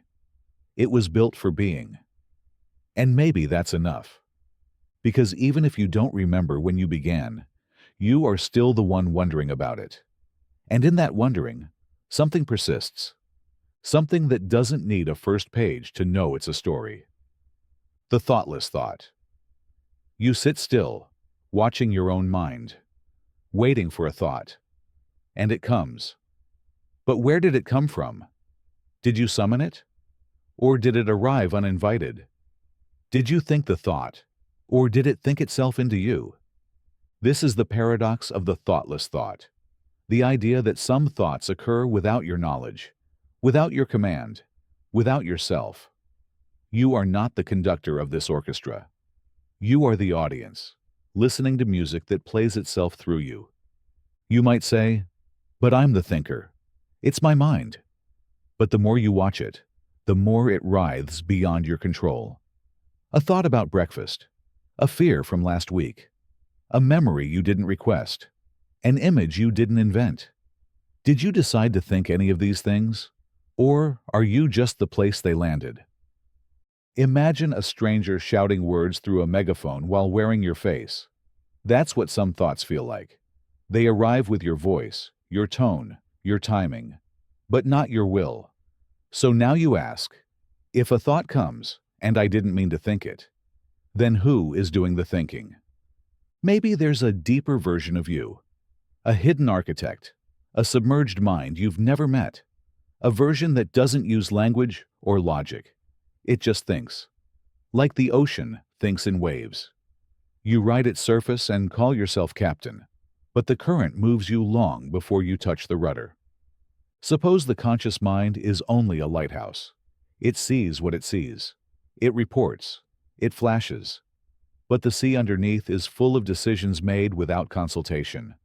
Thoughts processed before you wake to them. Emotions felt before they can be named. So who is in charge? The observer or the engine? You try to catch a thought at the moment it's born, but the act of catching it already makes it old, already processed, already filtered. You're always late to your own mind, always watching reruns and calling it live television. And when you finally think you're steering, the thought appears, am I thinking this, or is it just happening? And now your very attempt to own the thought has become a thought itself, a layer on a layer. And the deeper you go, the less certain you are of who's holding the pen. Perhaps the mind is not a single thinker, but a network, a crowd of yous, each with its own opinion, its own mood, its own moment of control. Sometimes the rational voice speaks, sometimes the anxious one, sometimes the dreamer, and sometimes the silent one who never speaks in words, only impressions. When a thought arises without your intent, maybe it's not foreign, it's just from a you rarely hear. So can you think a thought without realizing you're thinking it? Yes. You do it every day. You do it when you drive and don't remember the road, when you blink and don't remember the blink, when a song gets stuck in your head without permission, when a sentence forms on your lips before you decide what it means. Those thoughts weren't born in the spotlight. They were whispered from the dark. And if they weren't yours, who did they belong to? Maybe the question is flawed. Maybe thoughts don't belong to thinkers. Maybe thinkers are just places where thoughts appear. You don't own the wind that passes through your window. You just feel it, respond to it, interpret it. So who is thinking, if not you? Maybe the body, maybe the brain, maybe the unconscious, maybe the universe. Maybe thought is the mind dreaming of itself, and every attempt to catch the source is just another ripple on the surface of a bottomless lake. You think you are thinking this now, but maybe this thought has been circling for years, waiting for the right version of you to hear it. And maybe it wasn't born just now. Maybe it's always been there, waiting for a thinker who could finally notice it. The language loop: open a dictionary. Any word. Choose one. Say meaning. Follow its definition. It sends you to another word: significance. That word leads to importance, which leads to value, which leads to worth. And then you loop back to meaning. Every word defines another, like a hall of mirrors stretching in all directions. But none of them point to a true origin. No first word, no base reality, just language feeding itself, building an infinite staircase with no bottom step. So the paradox begins. If every word requires other words to define it, how did we ever understand anything in the first place?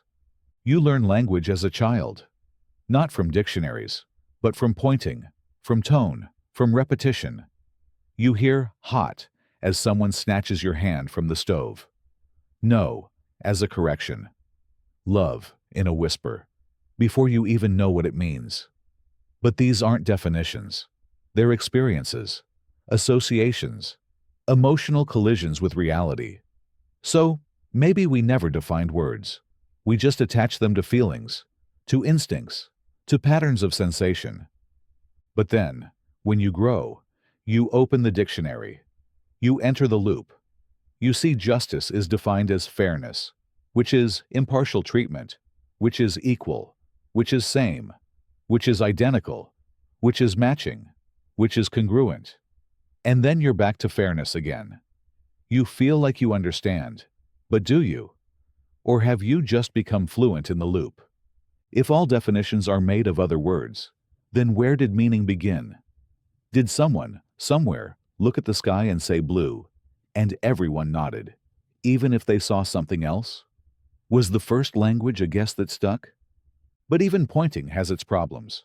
If I point to a tree and say life, how do you know I'm not referring to green, or growth, or wood, or even shade? Context helps, but context is made of more words, more loops, more guesses. Now think of abstract words. Freedom, time, identity. What do they point to? Not objects, not sounds, not smells. They point to ideas. But ideas are made of thoughts, and thoughts are made of language, and language is made of definitions. And definitions are just more words. So we build towers of abstraction, each word resting on another, like playing Jenga with meaning. Perhaps words are not carriers of truth, but bridges between minds. They don't contain meaning. They suggest it, evoke it. You say grief, and I don't see your pain. I see my grief, summoned by your word, and we pretend we're talking about the same thing. So how did we ever understand anything? Maybe we didn't. Maybe we agreed to pretend we did, like musicians agreeing on a key, even if each hears it slightly differently. Communication becomes not transmission of truth, but synchronization of illusion. Or maybe meaning isn't in the words, but in their use. Run means one thing when shouted on a battlefield, another in a track meet, another in your nose. So we understand not because of the word's definition, but because of the story it joins. Language, then, is not a loop. It's a dance, fluid, shifting, contextual. You learn the steps by watching, not by reading the manual. Still, the loop persists. Every new word you learn sends you to 3 more, and each of those leads to more loops. So maybe language is less like a circle and more like a web. No center, no beginning, just a structure strong enough to walk on, even if you never touch the ground. And here's the final twist. Perhaps understanding doesn't need a beginning. Maybe it's not built from the bottom up, but arrives in sudden waves. You don't understand because you know the definitions. You understand because something inside you clicks. A pattern recognized, a shape felt, even if you can't trace the outline. So we live in the loop. We teach it, translate it, tweet it. But at its core is not clarity. At its core is mystery. And somehow, miraculously, we make meaning anyway, even if no one can find the first word, even if there never was one. The paradox of the quiet room. You step inside, and silence wraps around you like velvet. The door closes behind you, and the world falls away. No hum, no echo, no air vent sighing, no footstep feedback. This is the quiet room, where sound is said to die. Not fade, not travel. Die. You speak, hello? But nothing returns. No reflection, no confirmation, just absence. And yet, You remember speaking. You remember the shape your lips made, the tension in your throat, the familiar rhythm of your own voice. But your ears report nothing. So the paradox emerges. If you spoke and heard nothing, did sound truly occur? Or was the experience merely memory wearing the costume of reality? Sound requires air, and there is air here. Your vocal cords vibrated. Physics says the sound should exist, but it doesn't reach you. The room swallows it, or maybe it refuses to admit it. This is an anechoic chamber, walls designed to absorb all sound, to eat vibrations before they can bounce. You're not just alone in silence. You're inside a machine built to dismantle sound itself. So you say another word. Test. And again, nothing. Not even the faint echo of your breath. And now you're unsure. Did you really speak? Or did you just think you did? Memory is slippery in this place. You begin to notice your heartbeat, your lungs, the sound of your eyelids brushing your skin. You're not hearing these things. You're remembering the feeling of hearing them. Your brain fills in what the ears do not receive. So what's real? The sound, or the expectation of sound? Now suppose someone watches you from behind glass. They see your lips move. They nod. Yes, you spoke. But their hearing doesn't confirm yours. Their evidence doesn't change your experience. So did the sound exist if it left no trace in your own perception? And then, a twist. You record yourself. Play it back. There's your voice, clear as ever. You spoke. The sound existed. The air moved. The microphone caught what your ears could not. So now you ask, is sound a physical event or a mental one? If it occurred but was not experienced, is it sound or just movement? We define hearing as perception. But in the quiet room, perception fails, and memory steps in. The echo you expect becomes the echo you remember. So what's stronger? What happened, or what you believe happened? Imagine a world where every sound is absorbed instantly. Would silence still mean something if you had no concept of sound to compare it to? Is silence the absence of noise, or just the absence of expected noise? And now another question. What if you remember hearing something, but the room was truly silent? What if your mind, desperate for familiar patterns, invented the echo, filled the gap, simulated reality? Then, memory becomes a sense. Not a record of what was, but a tool for reconstructing what should have been. You didn't hear yourself speak. You remembered that you should have. And in that memory, sound exists again. Not in the room, in you. So you leave the quiet room. The door opens. The world rushes back in. Footsteps, hums, voices, birds. The illusion of silence collapses. But something has shifted. You no longer trust your ears completely, or your memory, or even your own voice. Because now you know, sound can exist without being heard, and silence can be filled with false echoes. And memory, that unreliable narrator, may be the loudest noise of all. The first time you close your eyes, the room dims, time softens, sleep reaches for you, like water rising to meet a sinking stone. But just before you vanish into the dark, something unsettles you. What if this isn't the end of the day, but the beginning of it all? What if, when you sleep tonight, you are not drifting deeper into time, but resetting it? If time is a line, your life has a start and an end, a birth, a death, a simple sequence of moments cascading forward. But what if time is a circle, a closed loop with no origin, no destination? Then your final breath could be the echo of your first cry, your last thought, the blueprint for your very first. And now, the paradox flickers to life. If your end is your beginning, how do you know this moment right now isn't again your first?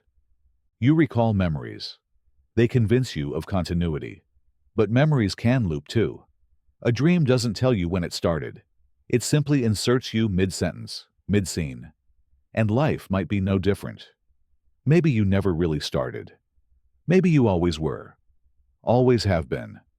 A single orbit, spinning endlessly, with each rotation convincing you it's the only one.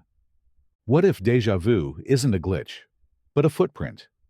A clue that you've been here before. That this conversation, this choice, this reflection at 2:13 a.m. has happened. Not once, but infinitely. Time not as a straight line, but as a spiral that folds in on itself, perfectly aligned with itself, forever. So you lie in bed and try to pin down your first memory. A birthday, a toy, a hand holding yours. But none of these are the first. They are layers. They are moments that feel like beginnings, but rest on unseen foundations. Your earliest known thought is already buried in context.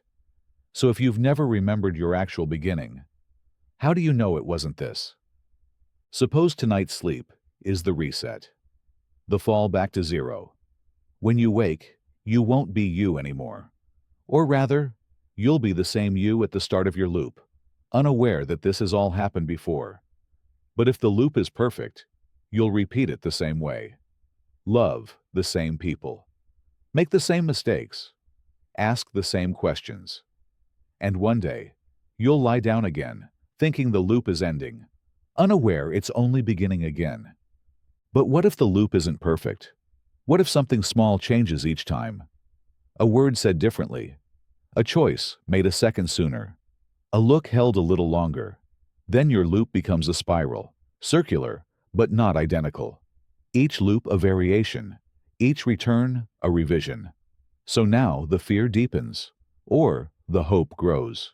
You might escape it, or you might not. You ask, if time is a loop, where is the exit? But the question itself may be part of the loop. You've asked it before. You'll ask it again. Perhaps you always have. Perhaps escape is not the point. Perhaps the loop is you. And if your last moment is your first, then death is not an end. It's a gate disguised as a wall. When you cross it, you don't vanish, you return. Rebirth not in a new body, but in the same one, again and again. So tonight, as you drift into sleep, ask yourself not, what will I dream? But what have I already dreamed? Because if the loop is real, then you're not going to sleep. You're going back to the beginning. The last first time. Again, the invisible painter. A canvas rests on a wall, vast, wordless, covered in a cascade of color so precise it evokes emotion, movement, memory, a masterpiece. But there is no name in the corner, no hand behind the brush, no artist in the room. You are told it came into being by accident, random streaks, chaotic splatters, the lucky convergence of chance. So now the paradox unfolds in silence. If no one painted it, is it still art? Beauty has always carried the scent of intention. A sunset is gorgeous, but we don't call it art unless we imagine someone framed it. A melody is haunting, but unless it was composed, we call it nature, not creation. So what changes when we decide there was a mind behind the beauty? Is art the product or the perception? Imagine the painting again. Swirls of crimson bending into amber, shadows that hint at faces, lines that echo pain. You feel something looking at it. It moves you. Your chest tightens. Your breath pauses. But if it wasn't meant to do that, does your feeling still matter? If intention is absent, is meaning gone? Or is meaning born in the observer? We've always believed that art must have an artist, that behind every brushstroke is thought, behind every sculpture, vision. But what if creation does not require creator? What if beauty is not designed, but discovered? Then the universe becomes the artist, and accident becomes muse. Perhaps intention is irrelevant. Perhaps art is not what is made, but what is seen. A pattern in randomness, a face in the clouds, a song in the wind. If you look at spilled paint and weep, Does it matter whether the hand that spilled it meant to move you? Or is the emotion proof enough? Now ask yourself, is beauty objective, or born entirely in the eye that beholds it? One person sees chaos, another sees meaning. One person sees mess, another sees soul. So is art not the painting, but the relationship between the painting and the viewer? Is the invisible painter not the one who created it, but the one who sees it and believes? But then comes the tension. If anything can be art, is art diluted? If intention doesn't matter, then a footprint can be a masterpiece. A stain on the wall, a child's scribble, a tangle of roots in a forest floor. Is that expansion or erosion? We resist this. We want the painter to exist, because meaning feels stronger when it is deliberate. Emotion feels earned when someone crafted it. But maybe that's our bias. Maybe meaning is meaning, whether gifted or found. So the masterpiece remains. No name, no brush. Just pigment and canvas and your reaction to it. The painter is invisible or non-existent, but your experience is not. You felt something. You changed. Something wordless happened between you and color. So maybe that's art. Not creation, not expression, but transformation. And maybe the masterpiece doesn't need a painter. Maybe it only ever needed you. The map of thought, picture it. A map so perfect it betrays nothing to imagination. Every neuron traced, every synapse labeled, every electrical spark preserved like a photograph of a lightning storm frozen mid-flash. A complete rendering of a mind. Not just its shape, but its function. Not just what it contains, but how it behaves. A mind distilled into coordinates, voltages, rhythms. You do not just have a brain anymore. You have its map. And now the paradox. If this map were copied and installed into another brain, identical in form, structure, chemistry, would that brain begin to think your thoughts? We treat thought as something ephemeral, as if it floats above matter, like mist above a lake. But what if it's mechanical, biological, tangible? If thought is just a pattern of signals, complex, yes, but still just pattern, then shouldn't the pattern, if perfectly replicated, be the thought? If every memory, fear, hope, and word in your mind is represented in this map, then placing it in another brain should awaken you, shouldn't it? Your dreams, your favorite music, your love for a specific shade of sky. The brain that holds this map would open its eyes and think your name. But then, which you is the real one? Suppose the new brain wakes and says, I am me. But so do you. You haven't vanished. So now there are two yous, both authentic, both complete, both with identical histories and feelings and reasons for believing they are the original. But identity wasn't meant to be plural. Can the self exist in duplicate? Can thought? Or perhaps that new brain doesn't say anything at all. Perhaps it wakes, but doesn't feel. The structure is perfect. The patterns are correct. But there's no internal awareness. It recites your memories, but doesn't remember them. Plays your fears like recordings, but doesn't tremble. Then the paradox turns darker. Was your thought never in the map to begin with? Is the spark of consciousness not encoded, but emergent? Maybe the map shows the territory, but the territory is more than its roads. Maybe thought is not the neurons, but the experience between them. Like sound isn't the piano, but the air it moves. You can replicate the keys, the strings, the hammers. But without a listener, without resonance, is there music? So you zoom in. You try to find the spot in the map where you lives. A coordinate, a pattern, a node. But every time you think you found it, you realize you're just tracing function. The memory of your first kiss is just a spark in a cluster. The idea of your favorite book is a loop between regions. The grief you carry is a hormonal tide. But none of that feels like you. Maybe the map can reproduce thought. Maybe it can simulate it so well that no one could tell the difference. But is a simulation that perfect still a simulation? Or does it become the thing it imitates? Is a copy of a flame still fire if it burns? But here's another twist. What if the new brain does think your thoughts, but then begins to change?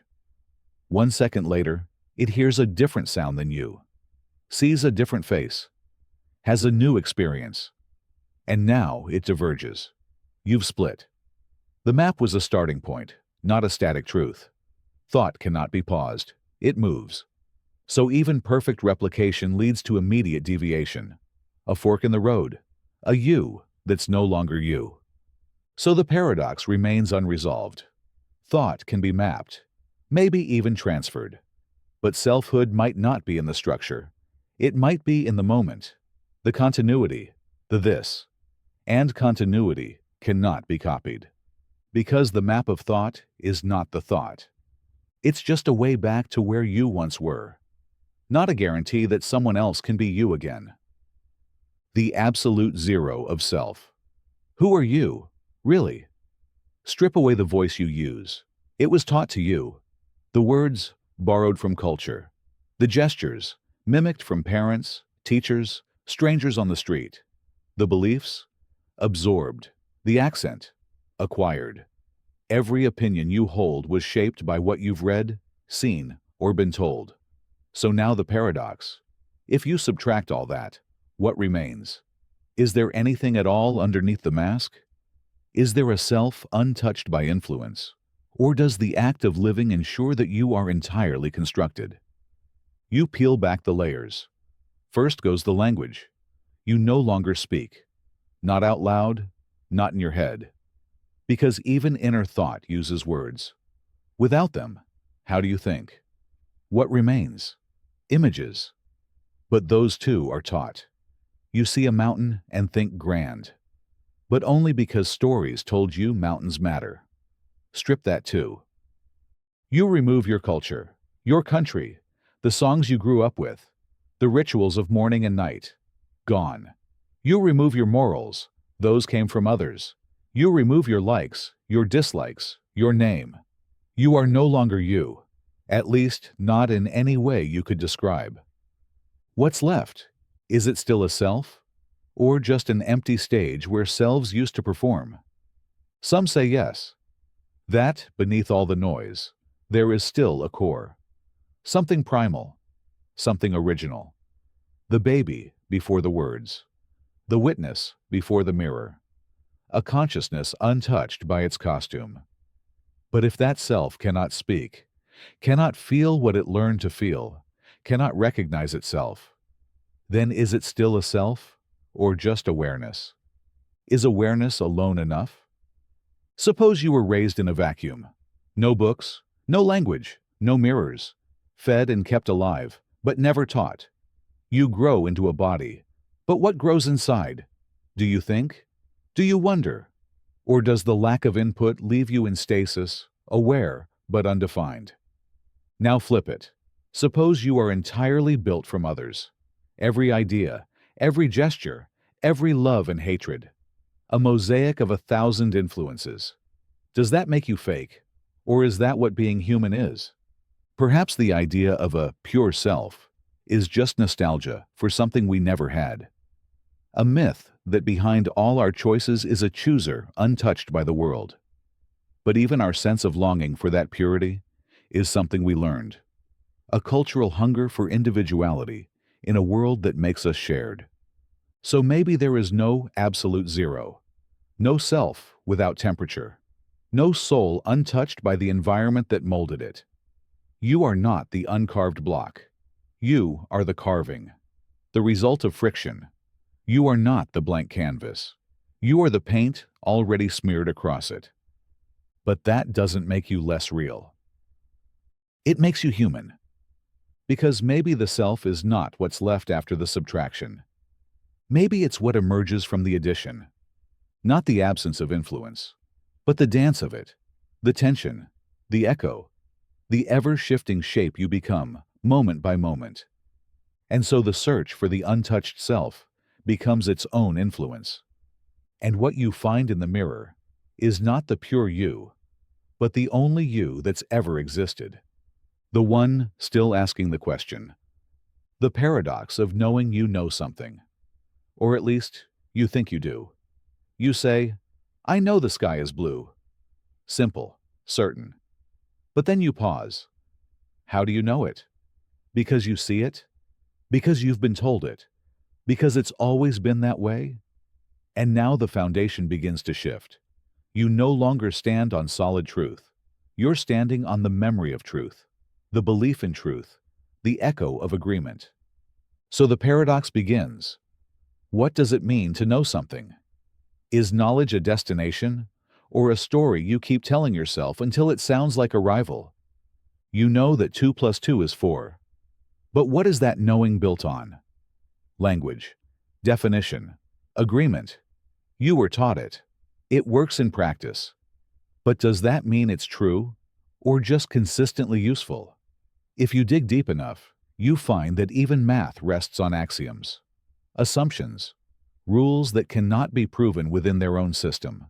So does that mean even perfect certainty requires a leap of faith? You know you exist. Descartes told you so. Cogito ergo sum. But even that knowledge, the most intimate of all, requires a knower. And if the knower can be doubted, can the knowing be trusted? Try this.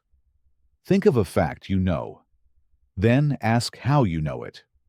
Then ask how you know that. You quickly realize you're building a ladder out of beliefs, each one resting on the one beneath it. But what's at the bottom? A first principle? A fact so obvious it cannot be doubted? Or just an assumption so old you forgot it ever needed proof? Maybe all knowledge is like a Russian doll. Belief inside belief. You don't see the core. You infer it. You accept it. You move on. But without opening it, can you be sure what's inside? You trust your senses, but senses can deceive. You trust your memory, but memory can be rewritten. You trust logic, but logic can't prove itself without looping. So what remains? Perhaps knowing is not a thing, but a performance. You act on knowledge.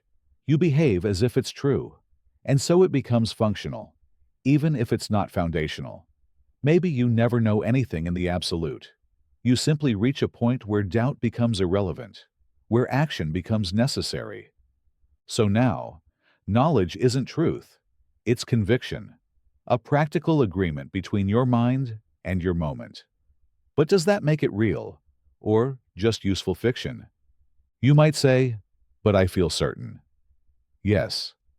But is certainty a sign of truth, or just a strong emotion attached to belief? People feel certain about lies all the time. Certainty, then, becomes suspect. A signal that feels like knowing, but might just be comfort wearing a mask. You start to suspect that knowing is circular. You know because you believe, and you believe because you know. And once you're inside the loop, there's no clear exit. The paradox is not in the content. It's in the structure. What if knowledge is not an object in your mind, but a relationship between your mind and the world? Something fluid, something situational. Then knowledge doesn't live in facts. It lives in fit. When your belief matches the world well enough, it becomes knowledge, until it doesn't. And perhaps that's the most unsettling truth of all, that even your most sacred knowings are temporary. Not fixed stars, but moving shadows. Truths that feel stable only until the wind shifts. So how do you know that you know something? Maybe you don't. Maybe the best you can do is know that you think you know, and act accordingly. The infinite ladder. You're climbing, always climbing. Each step a victory, each rung a goal met. You look up and see the top, just within reach. You tell yourself, a little more, just one more level. And you climb, again. But the top never arrives.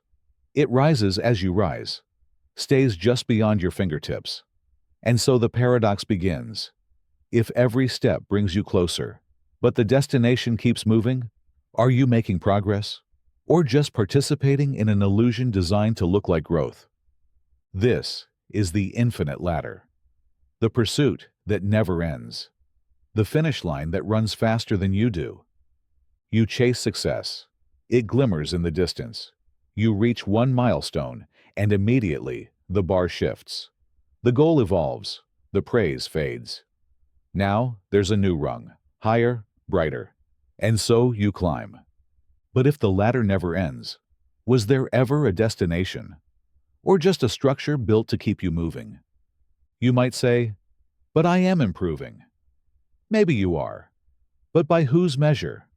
Each level redefines what good means, what enough means. Today's dream becomes tomorrow's standard. You earn more, want more. You gain knowledge, feel ignorant again.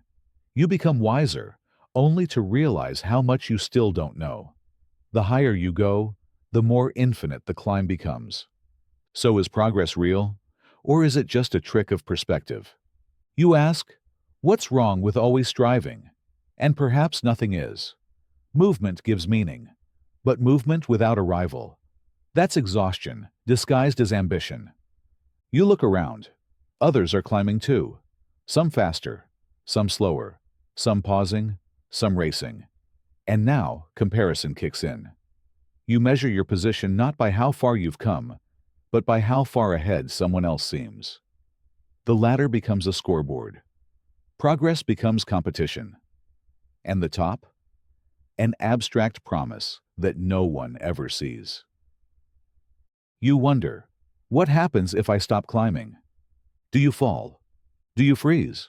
Or do you finally get to look around and realize you're already somewhere? Maybe the climb was never about the summit. Maybe the summit never existed. Maybe the ladder is just a metaphor for desire, perpetual, shifting, unsatisfied. Maybe we were never meant to reach the top, only to keep believing that it's there. But here's the cruel beauty of it. Without the ladder, would you have ever moved at all? Without the unreachable top, would you have become who you are? So now the question turns inward. Are you chasing the goal, or is the goal chasing you? Are you the climber, or the climbed? If you could reach the top, truly and finally, what then? Would you be fulfilled, or would you simply look for a new ladder to climb? Maybe the ladder is infinite, not because it must be, but because we want it to be. Because we are more comfortable reaching than arriving. Because arrival feels like death, and movement feels like life. So climb, if you must. But know this, the ladder doesn't have a top. Only you decide when you've reached it. The silent argument. Inside a dream, two figures argue. Their voices rise. Their words collide. One insists on truth, the other denies it. One defends love, the other scorns it. Ideas clash like swords. Emotion swells. The air trembles with disagreement. But outside that dream, a body sleeps. One sleeper, one mind. So the paradox arises like breath on glass. If both voices are born of the same consciousness, is it truly an argument? Or just a monologue dressed as a duel? They seem different. Different faces, different histories, different fears. But what is difference in a dream made of you? If you created both sides, then whose belief is real? Can a disagreement be genuine if its roots are shared? Or does the illusion of conflict become the conflict itself? You've argued with yourself before, out loud, in silence. You've said, I want this, and also, but I shouldn't. You've been your own enemy, your own jury, your own defense attorney. And sometimes the fight feels so real, you forget that both voices answer to the same name. So when it happens in a dream, two characters, two egos, two positions, are you witnessing duality or performance? Perhaps the dream is just a stage, and the argument is a rehearsal. One part of your psyche testing the other, playing roles, stress testing ideas through simulation, like two actors embodying sides of you that never speak when you're awake. The critic, the child, the rebel, The parent. All of them fragments, split, and given voice in sleep. So is the argument real? If one side wins, and you wake changed, then yes, the argument shaped you. The illusion created real consequence. But if you wake and forget it all, did it matter? Was the disagreement a ripple in a pond that vanished before dawn? Maybe the paradox isn't in the dream, but in the mind itself. We think we are unified, a single voice, a solid self. But every decision hides negotiation. Every thought carries a debate. The dream just amplifies what's already happening. The mind arguing with itself, dramatized into characters, so the conflict becomes visible. You begin to wonder, do any of our disagreements, dreamed or waking, truly exist outside of us? Even when we argue with others, aren't we just confronting mirrored versions of ourselves? Ideas we recognize, resist, regret. Are we ever truly arguing with another person, or just with the possibility of becoming them? If the dreamer's voices grow louder, if the disagreement sharpens, if insults are hurled, beliefs defended, tears shed, are they growing more real, or just more convincing? And here's the haunting thought. What if all your thoughts are arguments in disguise? Internal dissent masquerading as certainty. What if the very notion of "I believe" is just the loudest voice winning a war no one else heard? So the two dreamers argue. And maybe, just maybe, neither of them exists. And maybe that doesn't matter. Because sometimes the illusion of division is the only way the mind knows how to understand itself. The duplicated universe. Somewhere, you are reading this sentence, but not this sentence. A version of it, reversed, mirrored, rearranged. In one universe, you're reading it upside down. In another, it's etched into glass. In yet another, you wrote it, and you're wondering if someone else is reading it now. And if every possible universe exists, as the multiverse theory implies, then all of these are true. Every possibility played out. Every you doing everything. So which of you is real? That's the paradox. If reality is infinite in variation, then real becomes a question of perspective. You feel real. You remember this moment. But so do they. The other yous. The one walking instead of sitting. The one asleep instead of thinking. The one who turned left instead of right. Each one claiming, "I am the real one," with equal conviction. You might argue, but I'm conscious. I know I'm here. And yes, that's true. But if the other yous have the same consciousness, the same sense of continuity, the same beliefs, what separates them? Is realness reserved only for the observer? And if every observer is just a different branch of the same tree, what makes your leaf more true than another? If every possible universe exists, then contradiction is not a flaw, it's a feature. Somewhere, gravity pushes up. Somewhere, time runs backward. Somewhere, you never existed. And somewhere else, only you exist. So reality is no longer singular. It's plural. A billion overlapping scripts, each written in full, each performed in real time, each with its own center, its own main character. You begin to ask, is the self a constant or a coincidence? If another you shares your memories up to this very moment, but makes a different choice in the next, is that still you? Or is it already someone else? Suppose you could see them, all your parallel selves. Would you feel more whole or more fractured? Would seeing the you who found peace make you feel jealous? Would seeing the you who suffered more make you feel grateful? Or guilty? Or would the sheer number of them dissolve your sense of specialness entirely? Now the ground begins to blur. If there are infinite versions of every you, then which choices matter? If every possibility is realized somewhere, is free will just the illusion of picking a thread in a fabric that already contains every pattern? But maybe meaning doesn't require uniqueness. Maybe you don't have to be the only version of yourself to be this version. And maybe that's enough. Because in this universe, you are reading this sentence right now. And no other version of you is doing exactly that. The infinite does not erase the moment. It only surrounds it. So which of you is real? All of you. And none. Because in the multiverse, realness is not a title. It's a location, a frame of reference, a window you look through, never knowing how many other eyes look from other panes. And maybe the you who wrote this, and the you who reads it, are the same after all.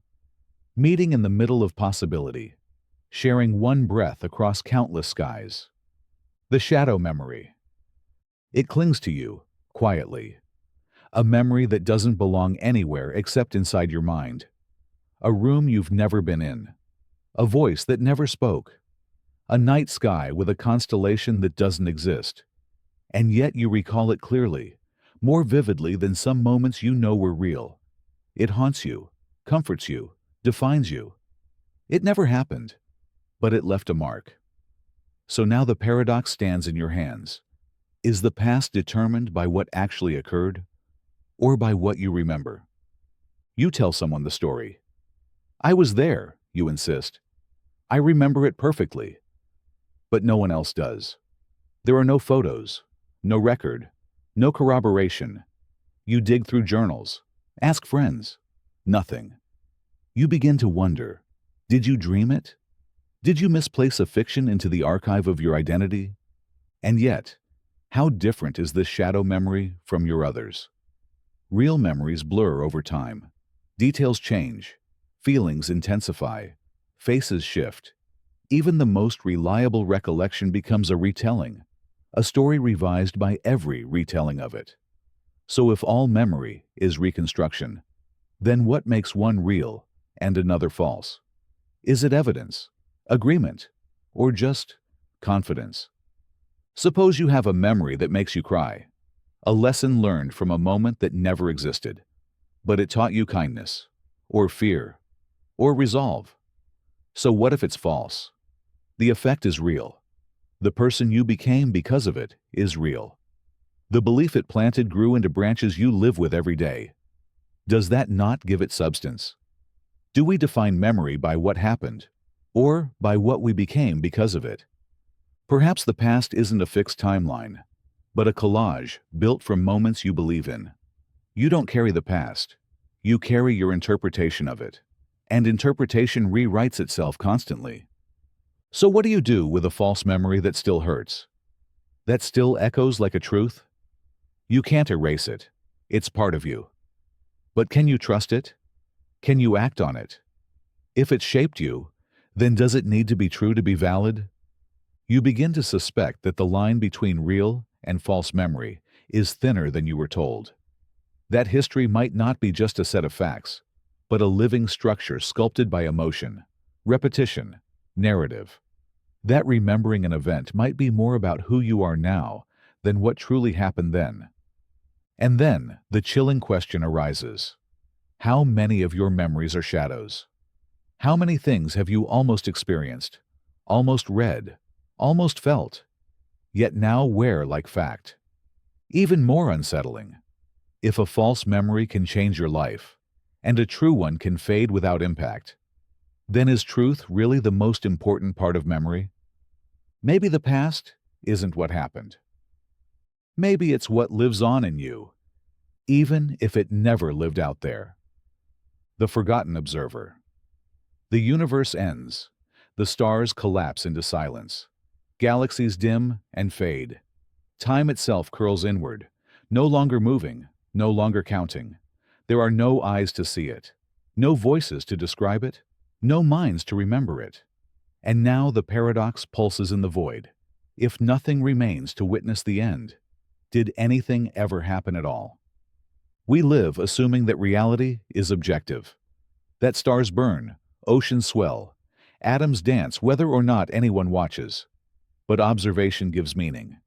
Without a witness, does an event matter or even exist? Is the universe just mechanics in motion, or does it require awareness to be fully real? Imagine every moment since the Big Bang, the formation of stars, the cooling of planets, the birth of life, the rise and fall of civilizations. A sequence so vast, so intricate, that it seems unshakably real. But if no consciousness remains to remember it, if every diary turns to dust, every data stream dissolves into static, every mind forgets, does the story still exist? Suppose a library is filled with books, but the last reader vanishes. The pages remain, unread. Are the stories still there? Or is a story something that only exists in the reading? The universe, then, becomes that library. Pages upon pages of history, but no reader to hold them. Quantum physics whispers that observation shapes outcome. A particle is in many states until it's measured. So if measurement collapses possibility into certainty, then what does the absence of observation do? Does reality unfold if no one sees it? Or does it remain a set of unrealized potentials, frozen in, maybe?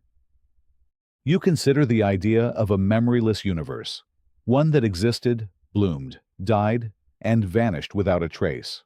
No evidence, no retelling, just a momentary flicker in an eternal void. Did it matter? Or was its meaning only ever borrowed from the minds who once asked questions about it? Now turn inward. What is your life, if not a string of remembered experiences? Remove the memory, and the moment is lost.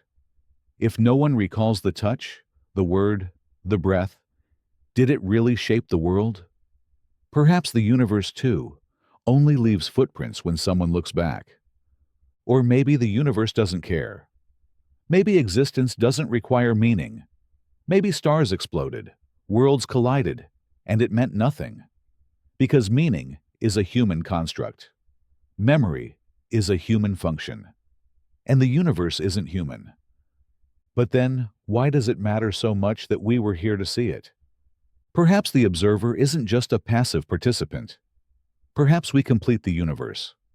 Turn its data into experience, its matter into narrative.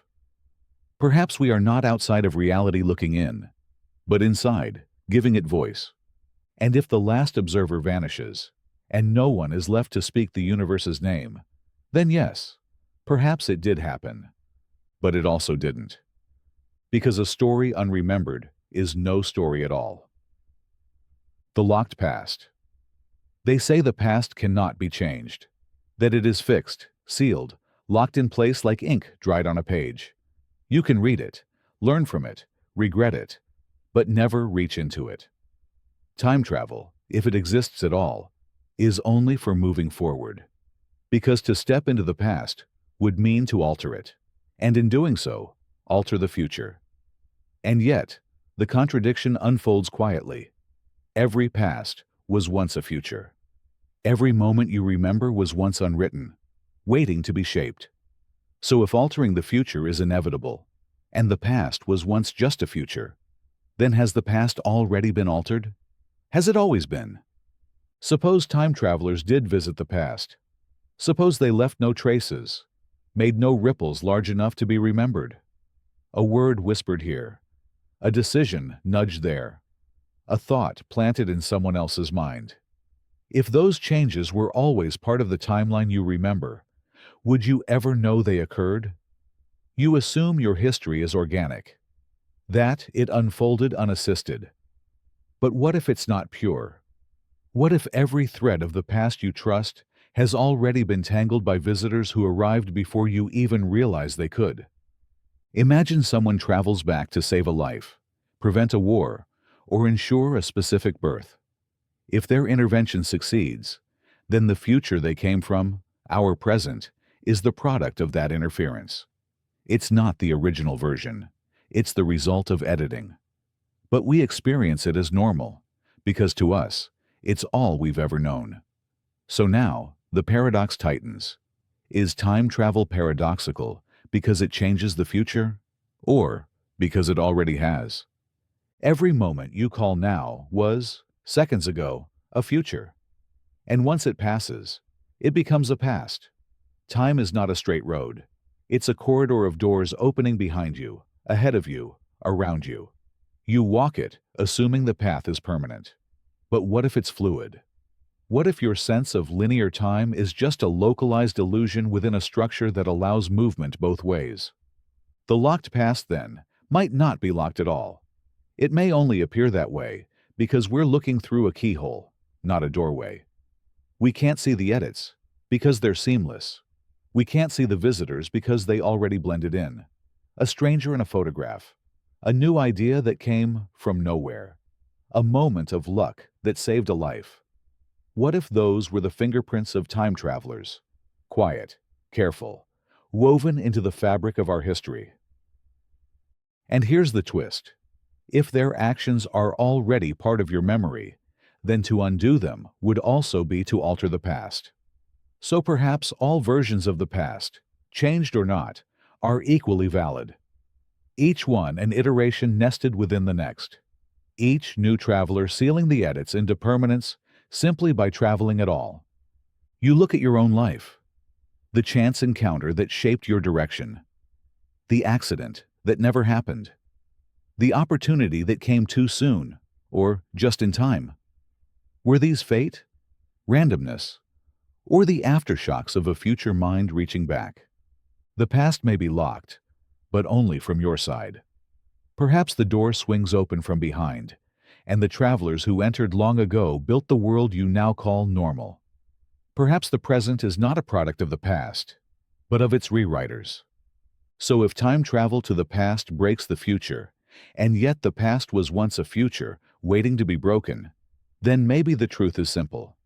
The past has always been full of travelers. You're just too far forward to see their footprints. The stranger's reflection. You stand before the mirror. There you are, familiar, detailed, moving just as you move. It mimics every blink, every breath, every wrinkle of your brow. You wave. It waves. You nod. It nods.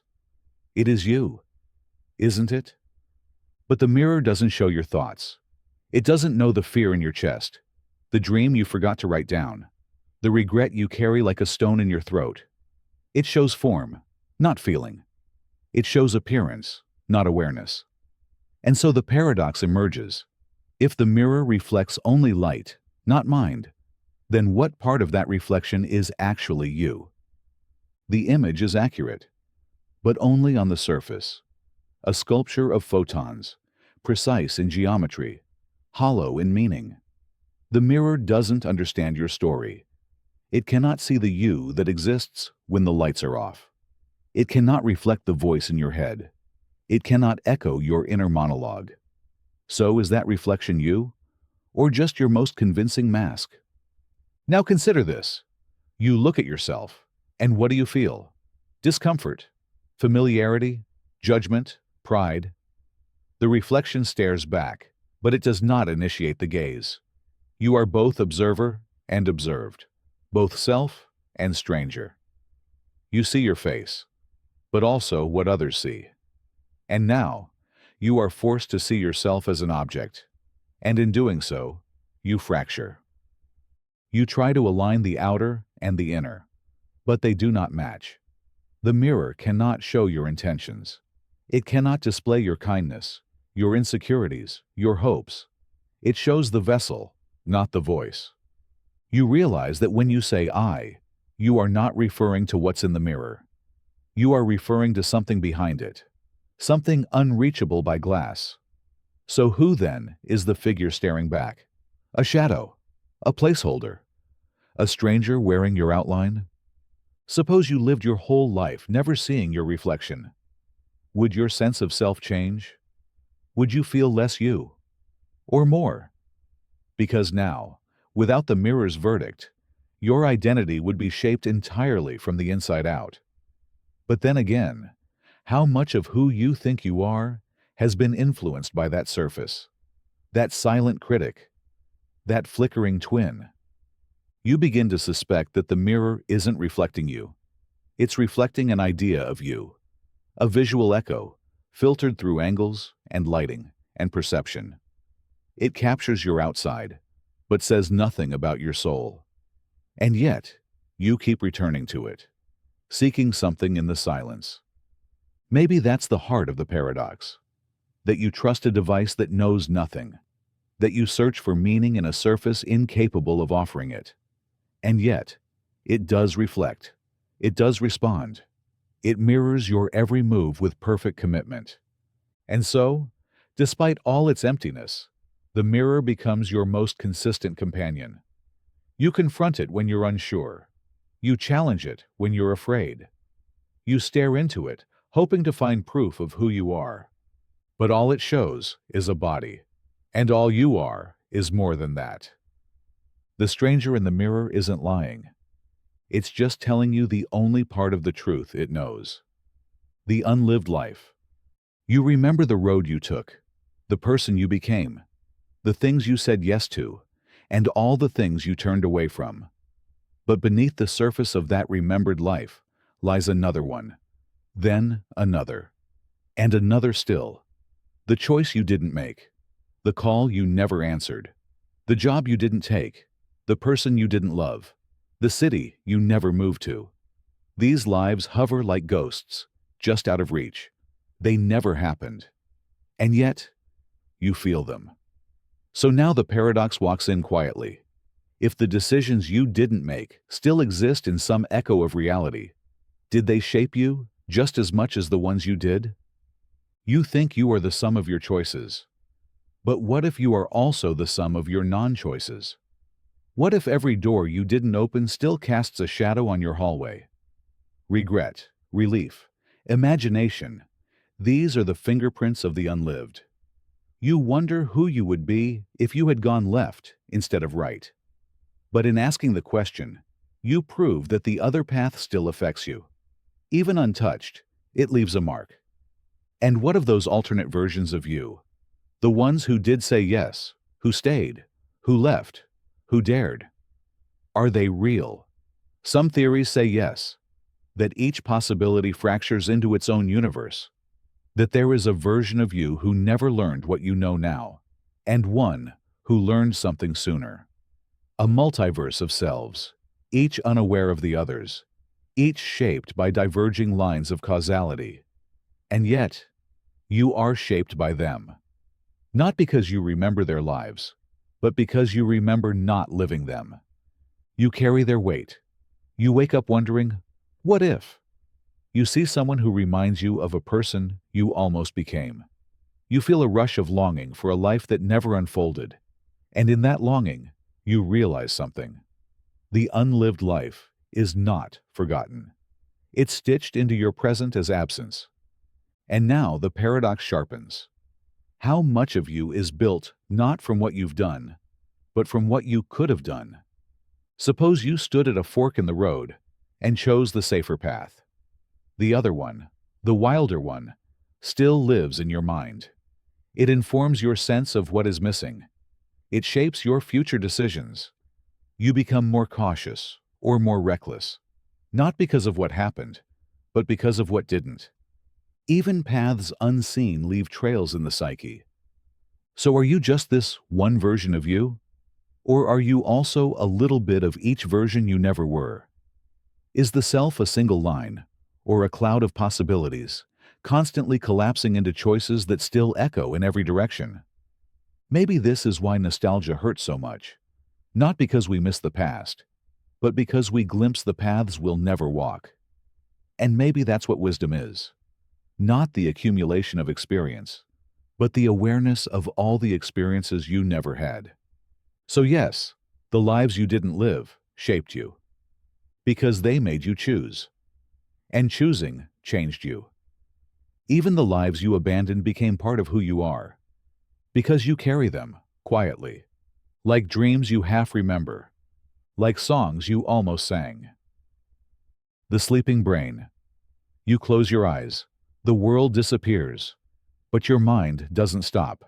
It begins to build, a hallway that leads nowhere, a forest that breathes, a stranger who says something you've never heard, but somehow understand. You fly, you fall, you fight, you love. In the world of sleep, you are actor and audience, architect and explorer, creator and created. You believe while you're there, and when you wake, you call it a dream. Then you open your eyes. The bed, the ceiling, The sun through the window, familiar, solid. And you tell yourself, this is real. But now the paradox rises like fog at dawn. If your brain can simulate entire worlds while you sleep, complete with people, sound, memory, emotion, how do you know that the one you wake into isn't just another construction? Which is the true illusion? The dream that vanishes when you open your eyes, or the waking world that only feels consistent because you expect it to be? In dreams, the impossible feels natural. You accept the absurd. You don't question why the laws of physics bend, or why the dead are alive, or why your childhood home sits on a planet made of glass. You believe because belief is effortless there. And perhaps that's not a glitch, but a clue that your brain is wired not for truth, but for coherence. It doesn't show you what's real. It shows you what fits. And when you wake, you enter another story, one with stable rules, repeating patterns, agreed upon names. But this, too, is a construction, a filtered stream of sensory input, a rendering made by your nervous system.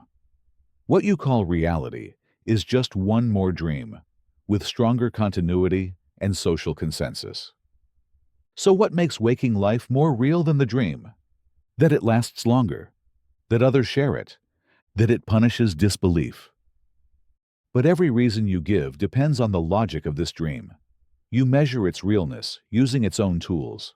And maybe that's no different than a dream character insisting the dream is real because the clouds stay where they are. Perhaps the question is not which is real, but what does real mean? Dreams move you. They frighten you, inspire you, scar you. Waking up doesn't erase the emotions they stirred. So if the experience is real, if the reaction is genuine, does the source matter? Maybe the sleeping brain doesn't lie. Maybe it just shows you another layer of truth, one less bound by rules, more honest about the chaos within. Maybe waking life is the shared dream, a group hallucination built for survival, economy, and order. And dreams are the mind's way of remembering that reality is malleable. So when you fall asleep tonight, and your brain begins to whisper in images and feelings, ask yourself, is this the dream, or the return to something more essential? Because the only thing separating the two is which one you forget, and which one you wake into. The thought that kills itself. This sentence will never be read again. You read it, and just like that, it dies. The moment it is known, it becomes untrue. A thought that cancels itself. A statement that is only meaningful when unread, and destroyed by the very act of being noticed. Like a flame that burns only when no one looks at it. Now the paradox ignites. Can a thought exist if its existence ends the moment it is realized? You try to hold it, reread it. But now it's different. Now it's a lie. You've exposed it. You've disproved it. Its truth was fragile, dependent on being untouched. And once you touched it, it shattered. You didn't just read the sentence. You killed it. So what kind of thought is this? One that cannot survive attention. One that requires invisibility to remain true. Like a secret that loses meaning the moment it's spoken. Like a wish that cannot be told. Like innocence that cannot return once it's named. You might ask, was it ever true at all? But what does true mean for a self-negating thought? Its whole existence depends on not being fulfilled. The moment it is, its essence collapses. It's not even a paradox in the usual way. It's a suicide note, written by logic. Now imagine a room with a sign that says, "No one will ever enter this room. The only way to prove it false is to enter." The sentence is a trap for its own meaning. A box labeled, "This box cannot be opened." A circle drawn with no center. The moment you perceive it, it ceases to be what it claimed. Thoughts like these don't just contradict themselves. They consume themselves. They are not meant to be held, only encountered. Like waves that vanish when touched. You don't solve them. You witness their unraveling. And then it gets stranger. You start to wonder, how many thoughts have this quality? Beliefs that feel true only in the dark? Ideas that fade when examined? How many of your own convictions survive full attention? How many disappear the moment you ask, why do I believe this?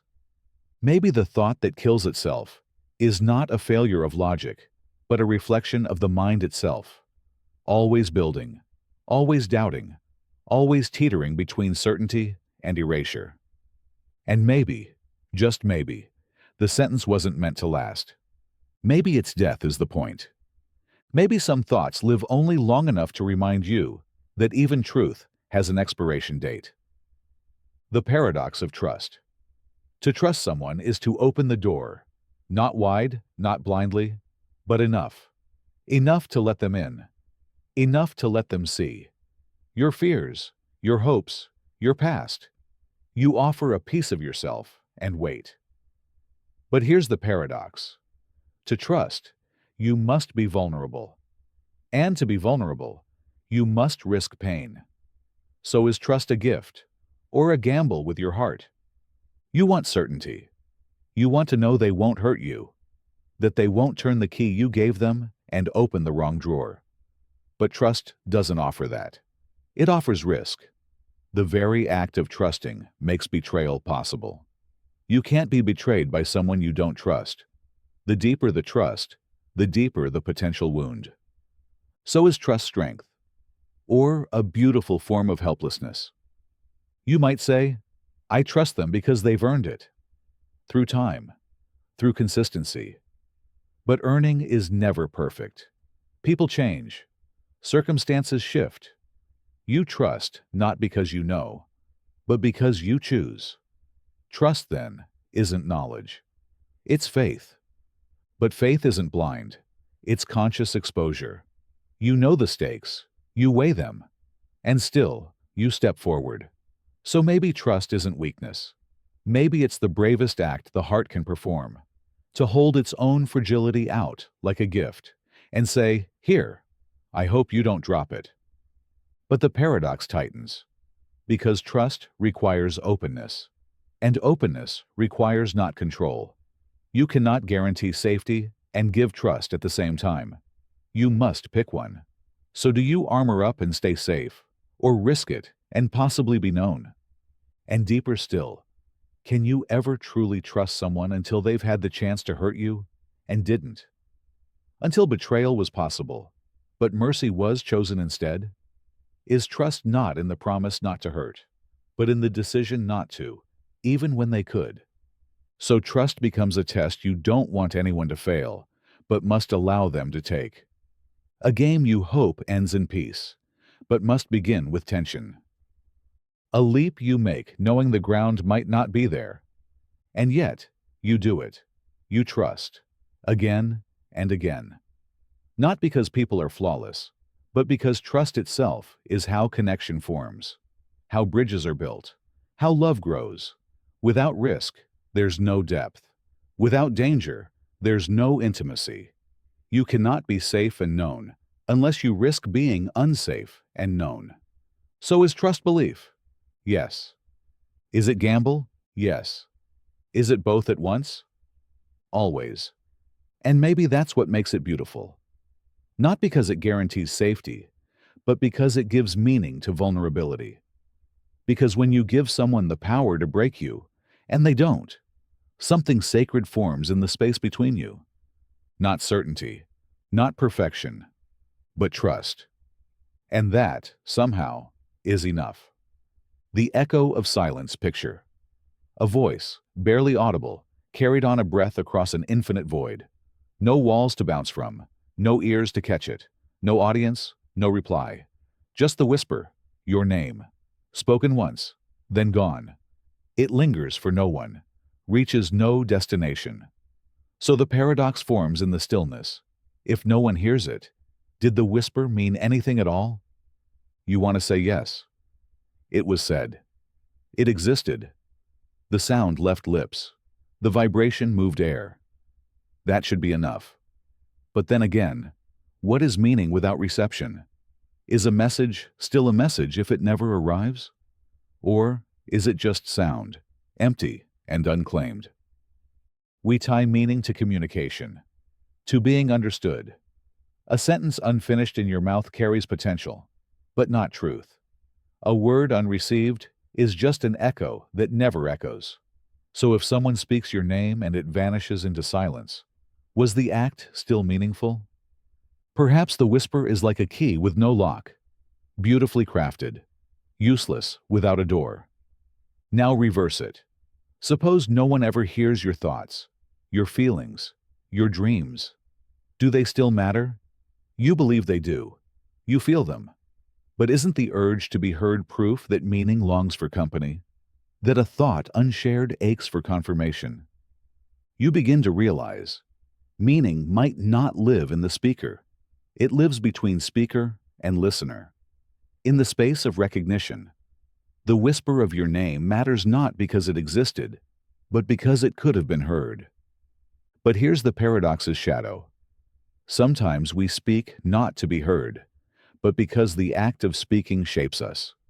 You whisper someone's name in the dark because you want to remember them, because the act keeps them alive, because silence becomes unbearable if not broken. So maybe meaning isn't what survives the void. Maybe it's what compels us to send our voice into it anyway. So is there meaning in the unheard? Maybe. Maybe meaning is the intention, not the result. Maybe silence can still be full if the whisper was real. Maybe the void doesn't need to answer for the voice to matter.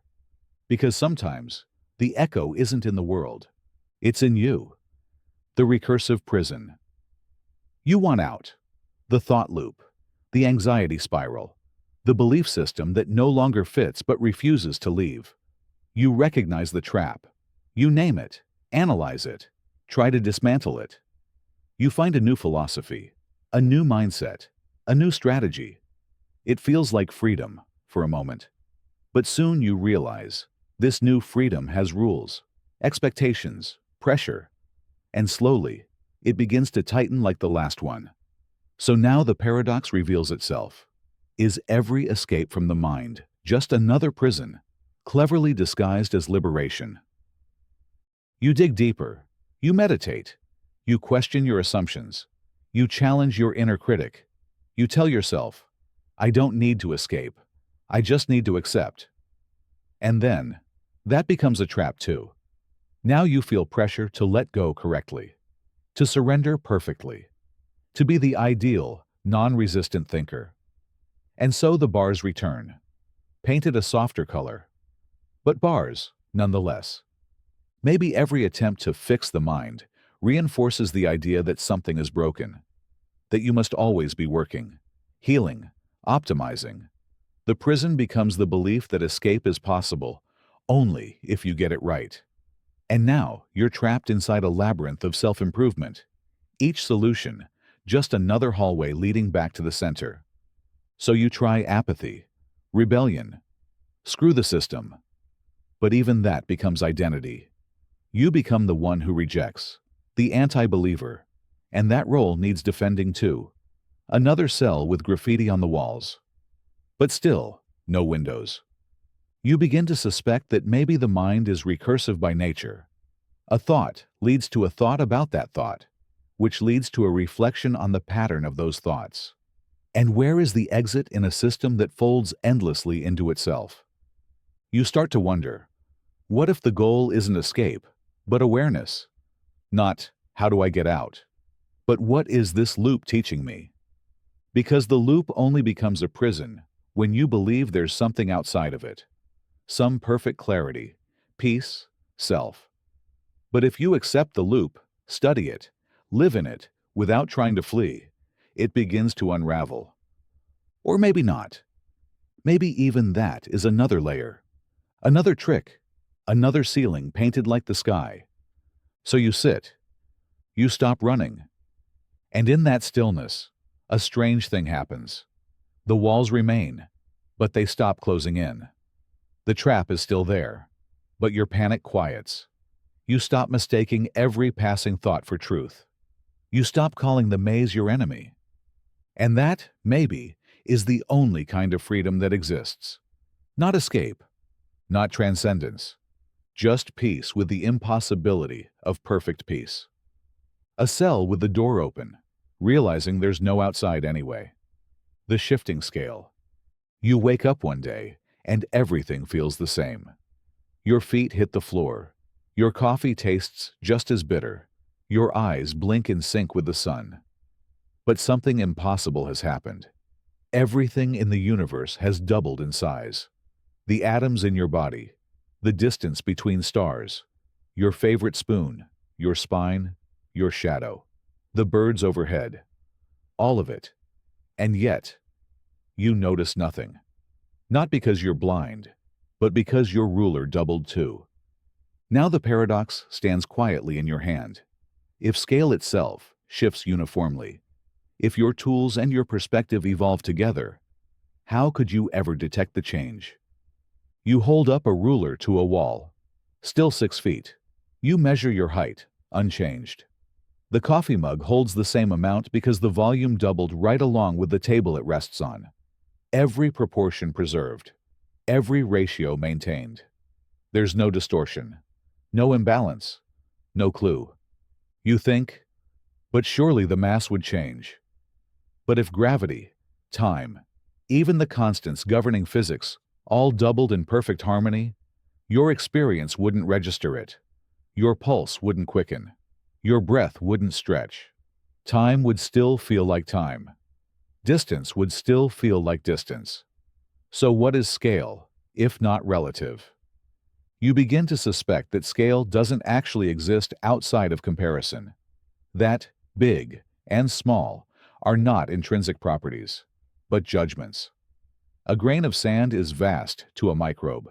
A star is nothing next to a galaxy. There is no fixed point of reference, only sliding frames. Suppose you doubled again tomorrow, then again the next. Would you still be you? Or would you eventually outgrow the context that defines you entirely? Or maybe you wouldn't notice at all, because noticing requires something not shifting. And if everything shifts, then change becomes invisible. Now think broader. How do you know the universe hasn't already done this? That the scale you believe in hasn't fluctuated endlessly, undetected, because your instruments and your intuitions change right along with it? You say, the speed of light is constant. But what if it only appears constant because the yardstick of time has stretched to match its pace? You start to wonder if reality itself has any absolute values, or if it's all scaffolding made of relative observations. If you were born in a universe 10 times bigger, you'd still think a foot was a foot.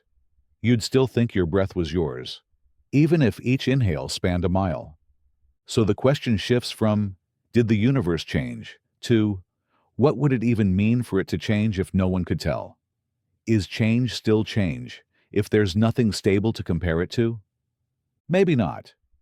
Maybe scale is just a dream, a measurement made by the mind, not the world.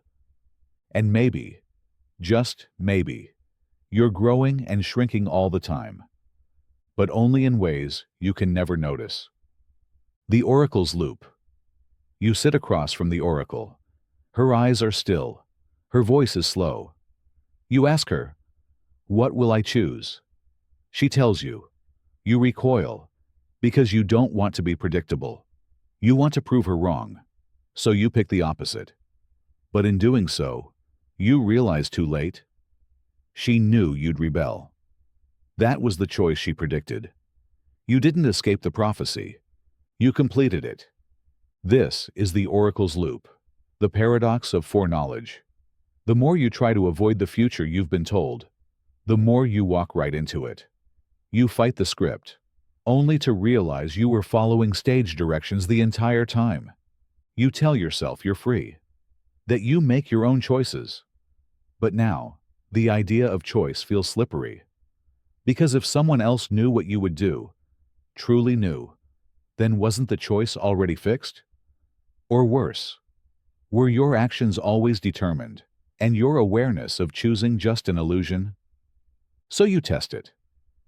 I'll be random, you think. I'll flip a coin. But the coin lands exactly how the oracle said it would. Was your randomness part of the plan? Is even chaos part of the loop? Maybe she didn't predict the outcome. Maybe she predicted you, your nature, your defiance, your pattern of rebellion.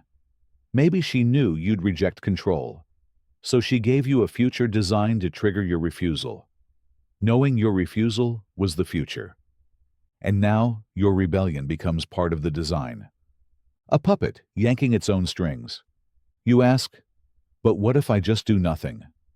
But choosing nothing is still a choice, still a variable she accounted for, still part of the loop.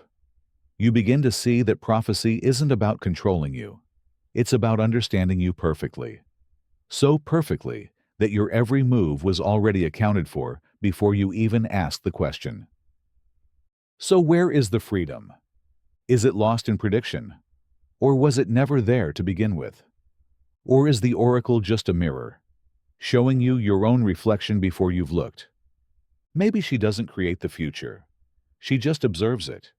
The way a physicist predicts a falling apple, not because they caused it, but because the laws make it inevitable. And then, the deepest paradox stirs. What if knowing your future makes it your future? The moment the prophecy enters your mind, it changes your thoughts. It plants seeds. You can't forget it. And trying to defy it bends you toward it anyway. Your knowledge is the loop. Your mind, the mechanism of its own capture. So maybe the oracle's greatest power isn't that she knows the future. It's that by telling you, she makes it true. Because you can't escape what you now carry. You can only prove it right. One decision at a time. The paradox of self-reflection. You sit alone, quiet, still, and you look inward, into that strange landscape with no edges and no floor. You try to find yourself, your motives, your fears, your nature. You ask, who am I really? And answers begin to rise like fog. Memories, identities, patterns, voices. But something strange happens. The more you look, the more the image shifts. The more attention you give it, the more it changes. So now the paradox appears like a reflection in rippling water. Are you truly observing the self, or just shaping it with the very act of observation? Self-reflection feels like truth, like peeling back layers, like uncovering something real. But every time you look inward, you are also interpreting. You're not observing the self as it is. You're observing what your current mind thinks the self is. And that current mind is shaped by memory, by mood, by the moment. It's like walking through fresh snow and trying to see your original footprints, but all you find are the ones you just made, trying to find them. You might believe there's a real you underneath the noise, a constant core. But every attempt to glimpse it involves thinking, and thoughts distort. Thoughts reflect the thinker. So now you're not seeing the self as it exists. You're seeing the self that thinks about itself, a hall of mirrors folding endlessly inward. You journal, you meditate, you ask deep questions, and still, every answer is filtered through the act of asking. You cannot step outside of your own mind to view it objectively. The observer is the observed. The self watching the self is still the self. It's like trying to see your own eye without a mirror, or hearing your voice from inside your throat. The process alters the product. Self-reflection isn't a window, it's a canvas. And the more you stare at it, the more you paint over what was already there. So then you wonder, is there any true you that exists independent of this analysis? Maybe not. Or maybe the self is not a fixed thing to be found, but a process to be witnessed. A river, not a rock. A verb, not a noun. And looking into it doesn't reveal its nature. It creates it, moment by moment. So what you see when you look inward isn't false. It's just in progress. Always shifting. Always folding around your attention. Like an eye that only blinks when you look directly at it. You chase the core and find a trail. You seek the truth and find a performance. You observe the self and see the ghost of your observation. And maybe that's the point. Maybe the self is not a hidden truth to be uncovered, but a question that keeps changing with each breath you take, trying to answer it. The unreachable present. You're standing in it, living through it. The present. That razor-thin edge between what has already happened and what has not. But try to catch it, really catch it, and it slips through your fingers. The moment you say now, it's already then. By the time you point to the present, it's already part of the past. So now the paradox arrives silently, wrapped in ticking seconds. When exactly is the present? You were told to live in the moment, to be here, now. But where is here? What is now? Is it this second? This thought? This beat of your heart? But each of those is already becoming memory as you name it. Is the present just an illusion? A frame your mind creates to make sense of the film strip? Your brain is always a few milliseconds behind reality, stitching sensations into a seamless story. So maybe what you call now is already a reconstruction. A guess. A stitched-together simulation that feels real, because it has to feel real. But if the present can't be held, can't be fixed, then how can you ever truly be in it? Maybe you never are. Maybe you're always arriving from the past and reaching toward the future, passing through the present like a breeze through a screen door, felt but never contained. Or maybe the present isn't a point in time, but a process, a movement, an unfolding. It's not a static dot between past and future, but the current that carries you between them. You don't step into the present. You're carried by it. But still, you want to define it, to trap it. So you try again. This breath. Surely that was the present. But now you're exhaling. Already gone. You think, this thought is now. But that thought is already past, even as you think it. You try to slow down, meditate, silence the noise. And in that stillness, you feel it. Not as something you can point to, but something you are. Not a moment on a clock, but a quality of awareness. You realize the present isn't a place you get to. It's the only place you've ever been. But it's not yours to keep. Because the moment you try to hold it, it's gone. So when is the present? Always. And never. The mirror that lies. You gaze into the mirror. It shows you exactly what's there, or so you believe. A face, a body, a posture. The surface mimics with flawless accuracy. It never misses a blink, never forgets to follow. And yet, you are never actually seeing yourself. You are seeing the inverse. Left is right, right is left. Perspective reversed. The image you trust is not just flipped, it's distorted by perception. So the paradox stares back at you. If the only version of yourself you can ever see is a mirrored lie, do you truly know what you look like? You say, I see me. But the truth is, you never have. Only others have. Photographs help, but even they are flat, captured moments in 2 dimensions, frozen through lenses and angles. The real you, the living, breathing, moving you, is something you'll never witness firsthand. You are the only person who can never truly step outside yourself to see what everyone else sees. So you begin to wonder, is your self-image based on truth or trust in a lie you've stared at for years? Do you love your reflection, or do you love the idea of your reflection? Is the face you touch in the mirror yours, or just a version of you that never actually existed outside that glass?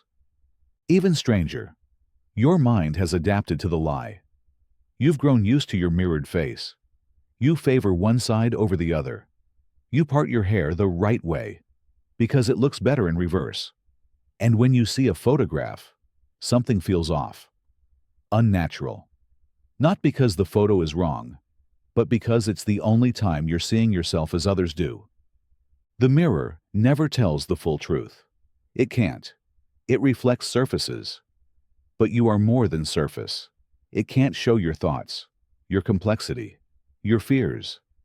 It doesn't know the you that laughs when alone, or the you who breaks in silence. The mirror gives you a visual echo, but not your presence. And yet, we obsess over that reflection. Fix our hair, tilt our heads, practice our smiles. We use it to measure identity, worth, confidence. But all of it is based on an image we can never experience fully. You don't know your own expressions until someone describes them. You don't know the full shape of your presence until someone reflects it back in words, not in silver. So then, who do you trust? The mirror? The photo? The people? Your imagination? Or none at all? Perhaps the image you carry is just a mental compromise, a stitched-together average of feedback, reflection, and feeling, a self-portrait drawn blindfolded. And maybe the mirror does lie. Not because it's flawed, but because it only ever shows one part of you. The part that can be seen, but never touched. The hungry question.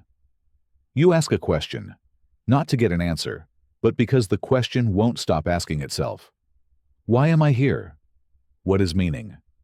What is enough? Each time you answer, the question returns stronger, smarter, sharper. You refine your answers. You dig deeper.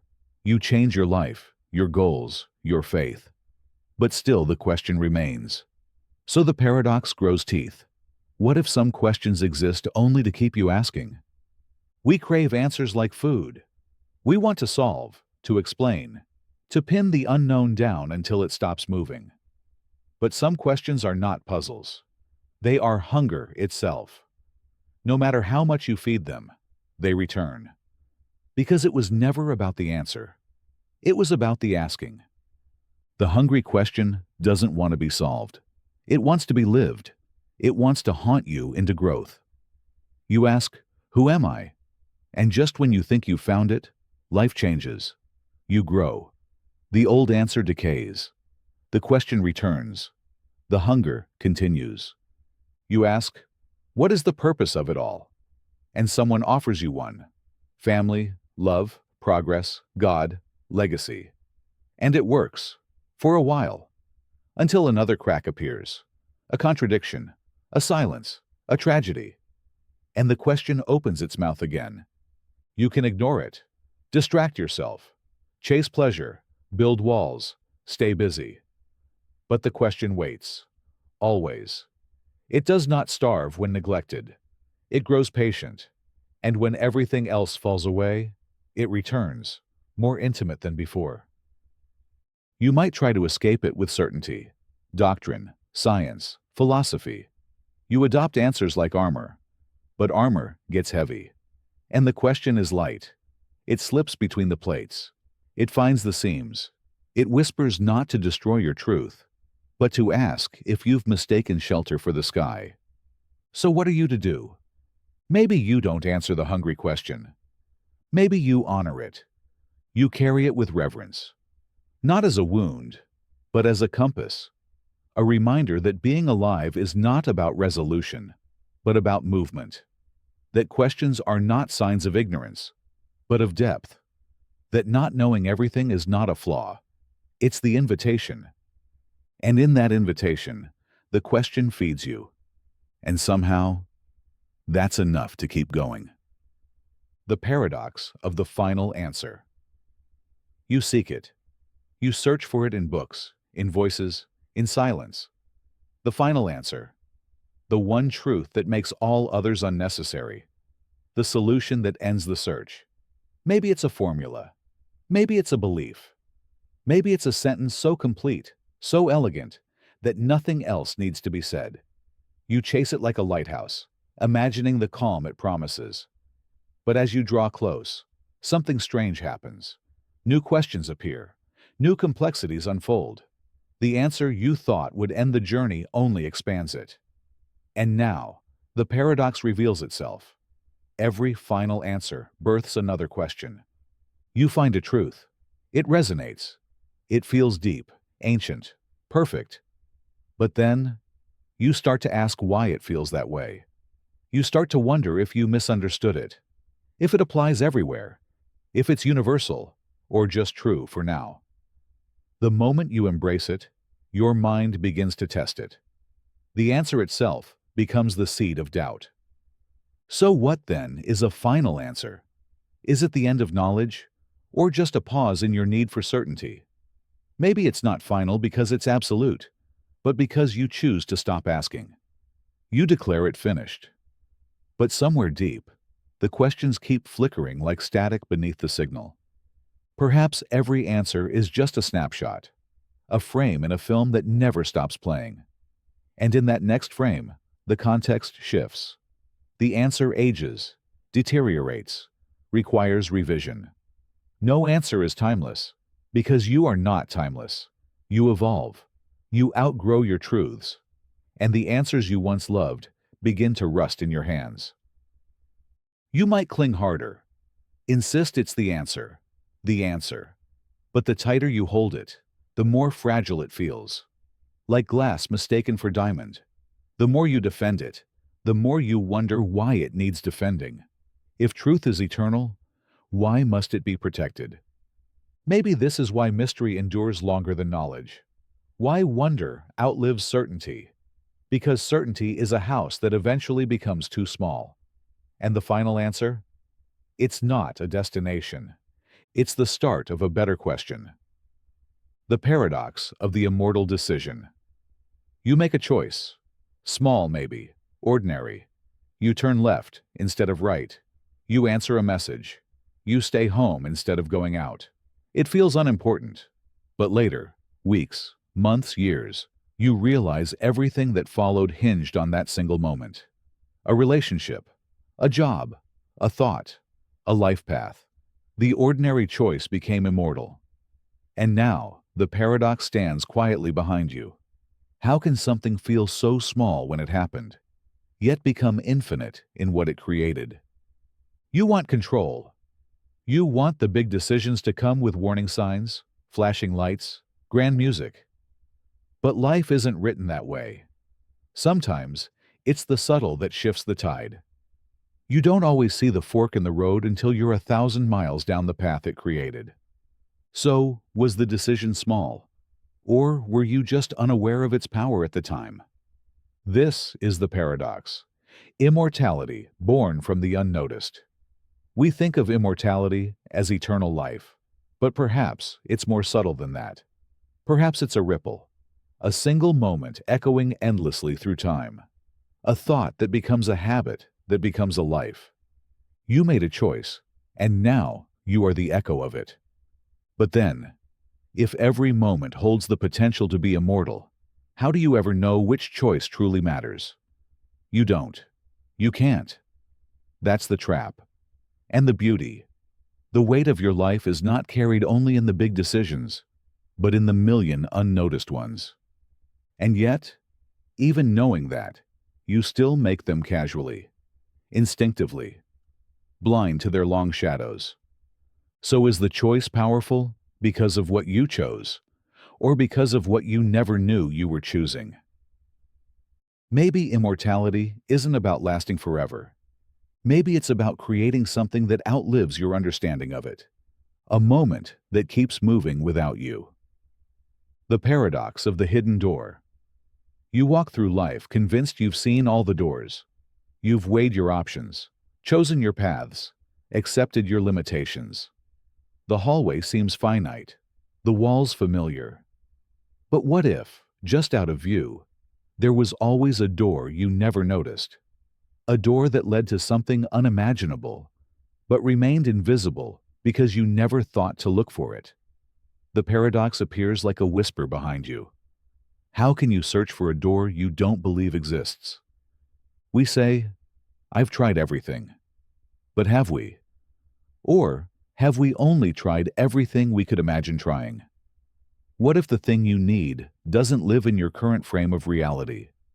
Not because it's far, but because your expectations render it invisible? This is the paradox of the hidden door. You can only find it once you stop believing you've already seen the whole room. You must doubt the completeness of your map in order to expand it. But the mind resists that. It clings to its boundaries. It wants to know to define, to master. But mastery blinds. Certainty seals the walls. Sometimes the hidden door is not physical, but conceptual. A shift in thinking, a letting go, a question you've never dared ask because the answer might rearrange the furniture of your entire life.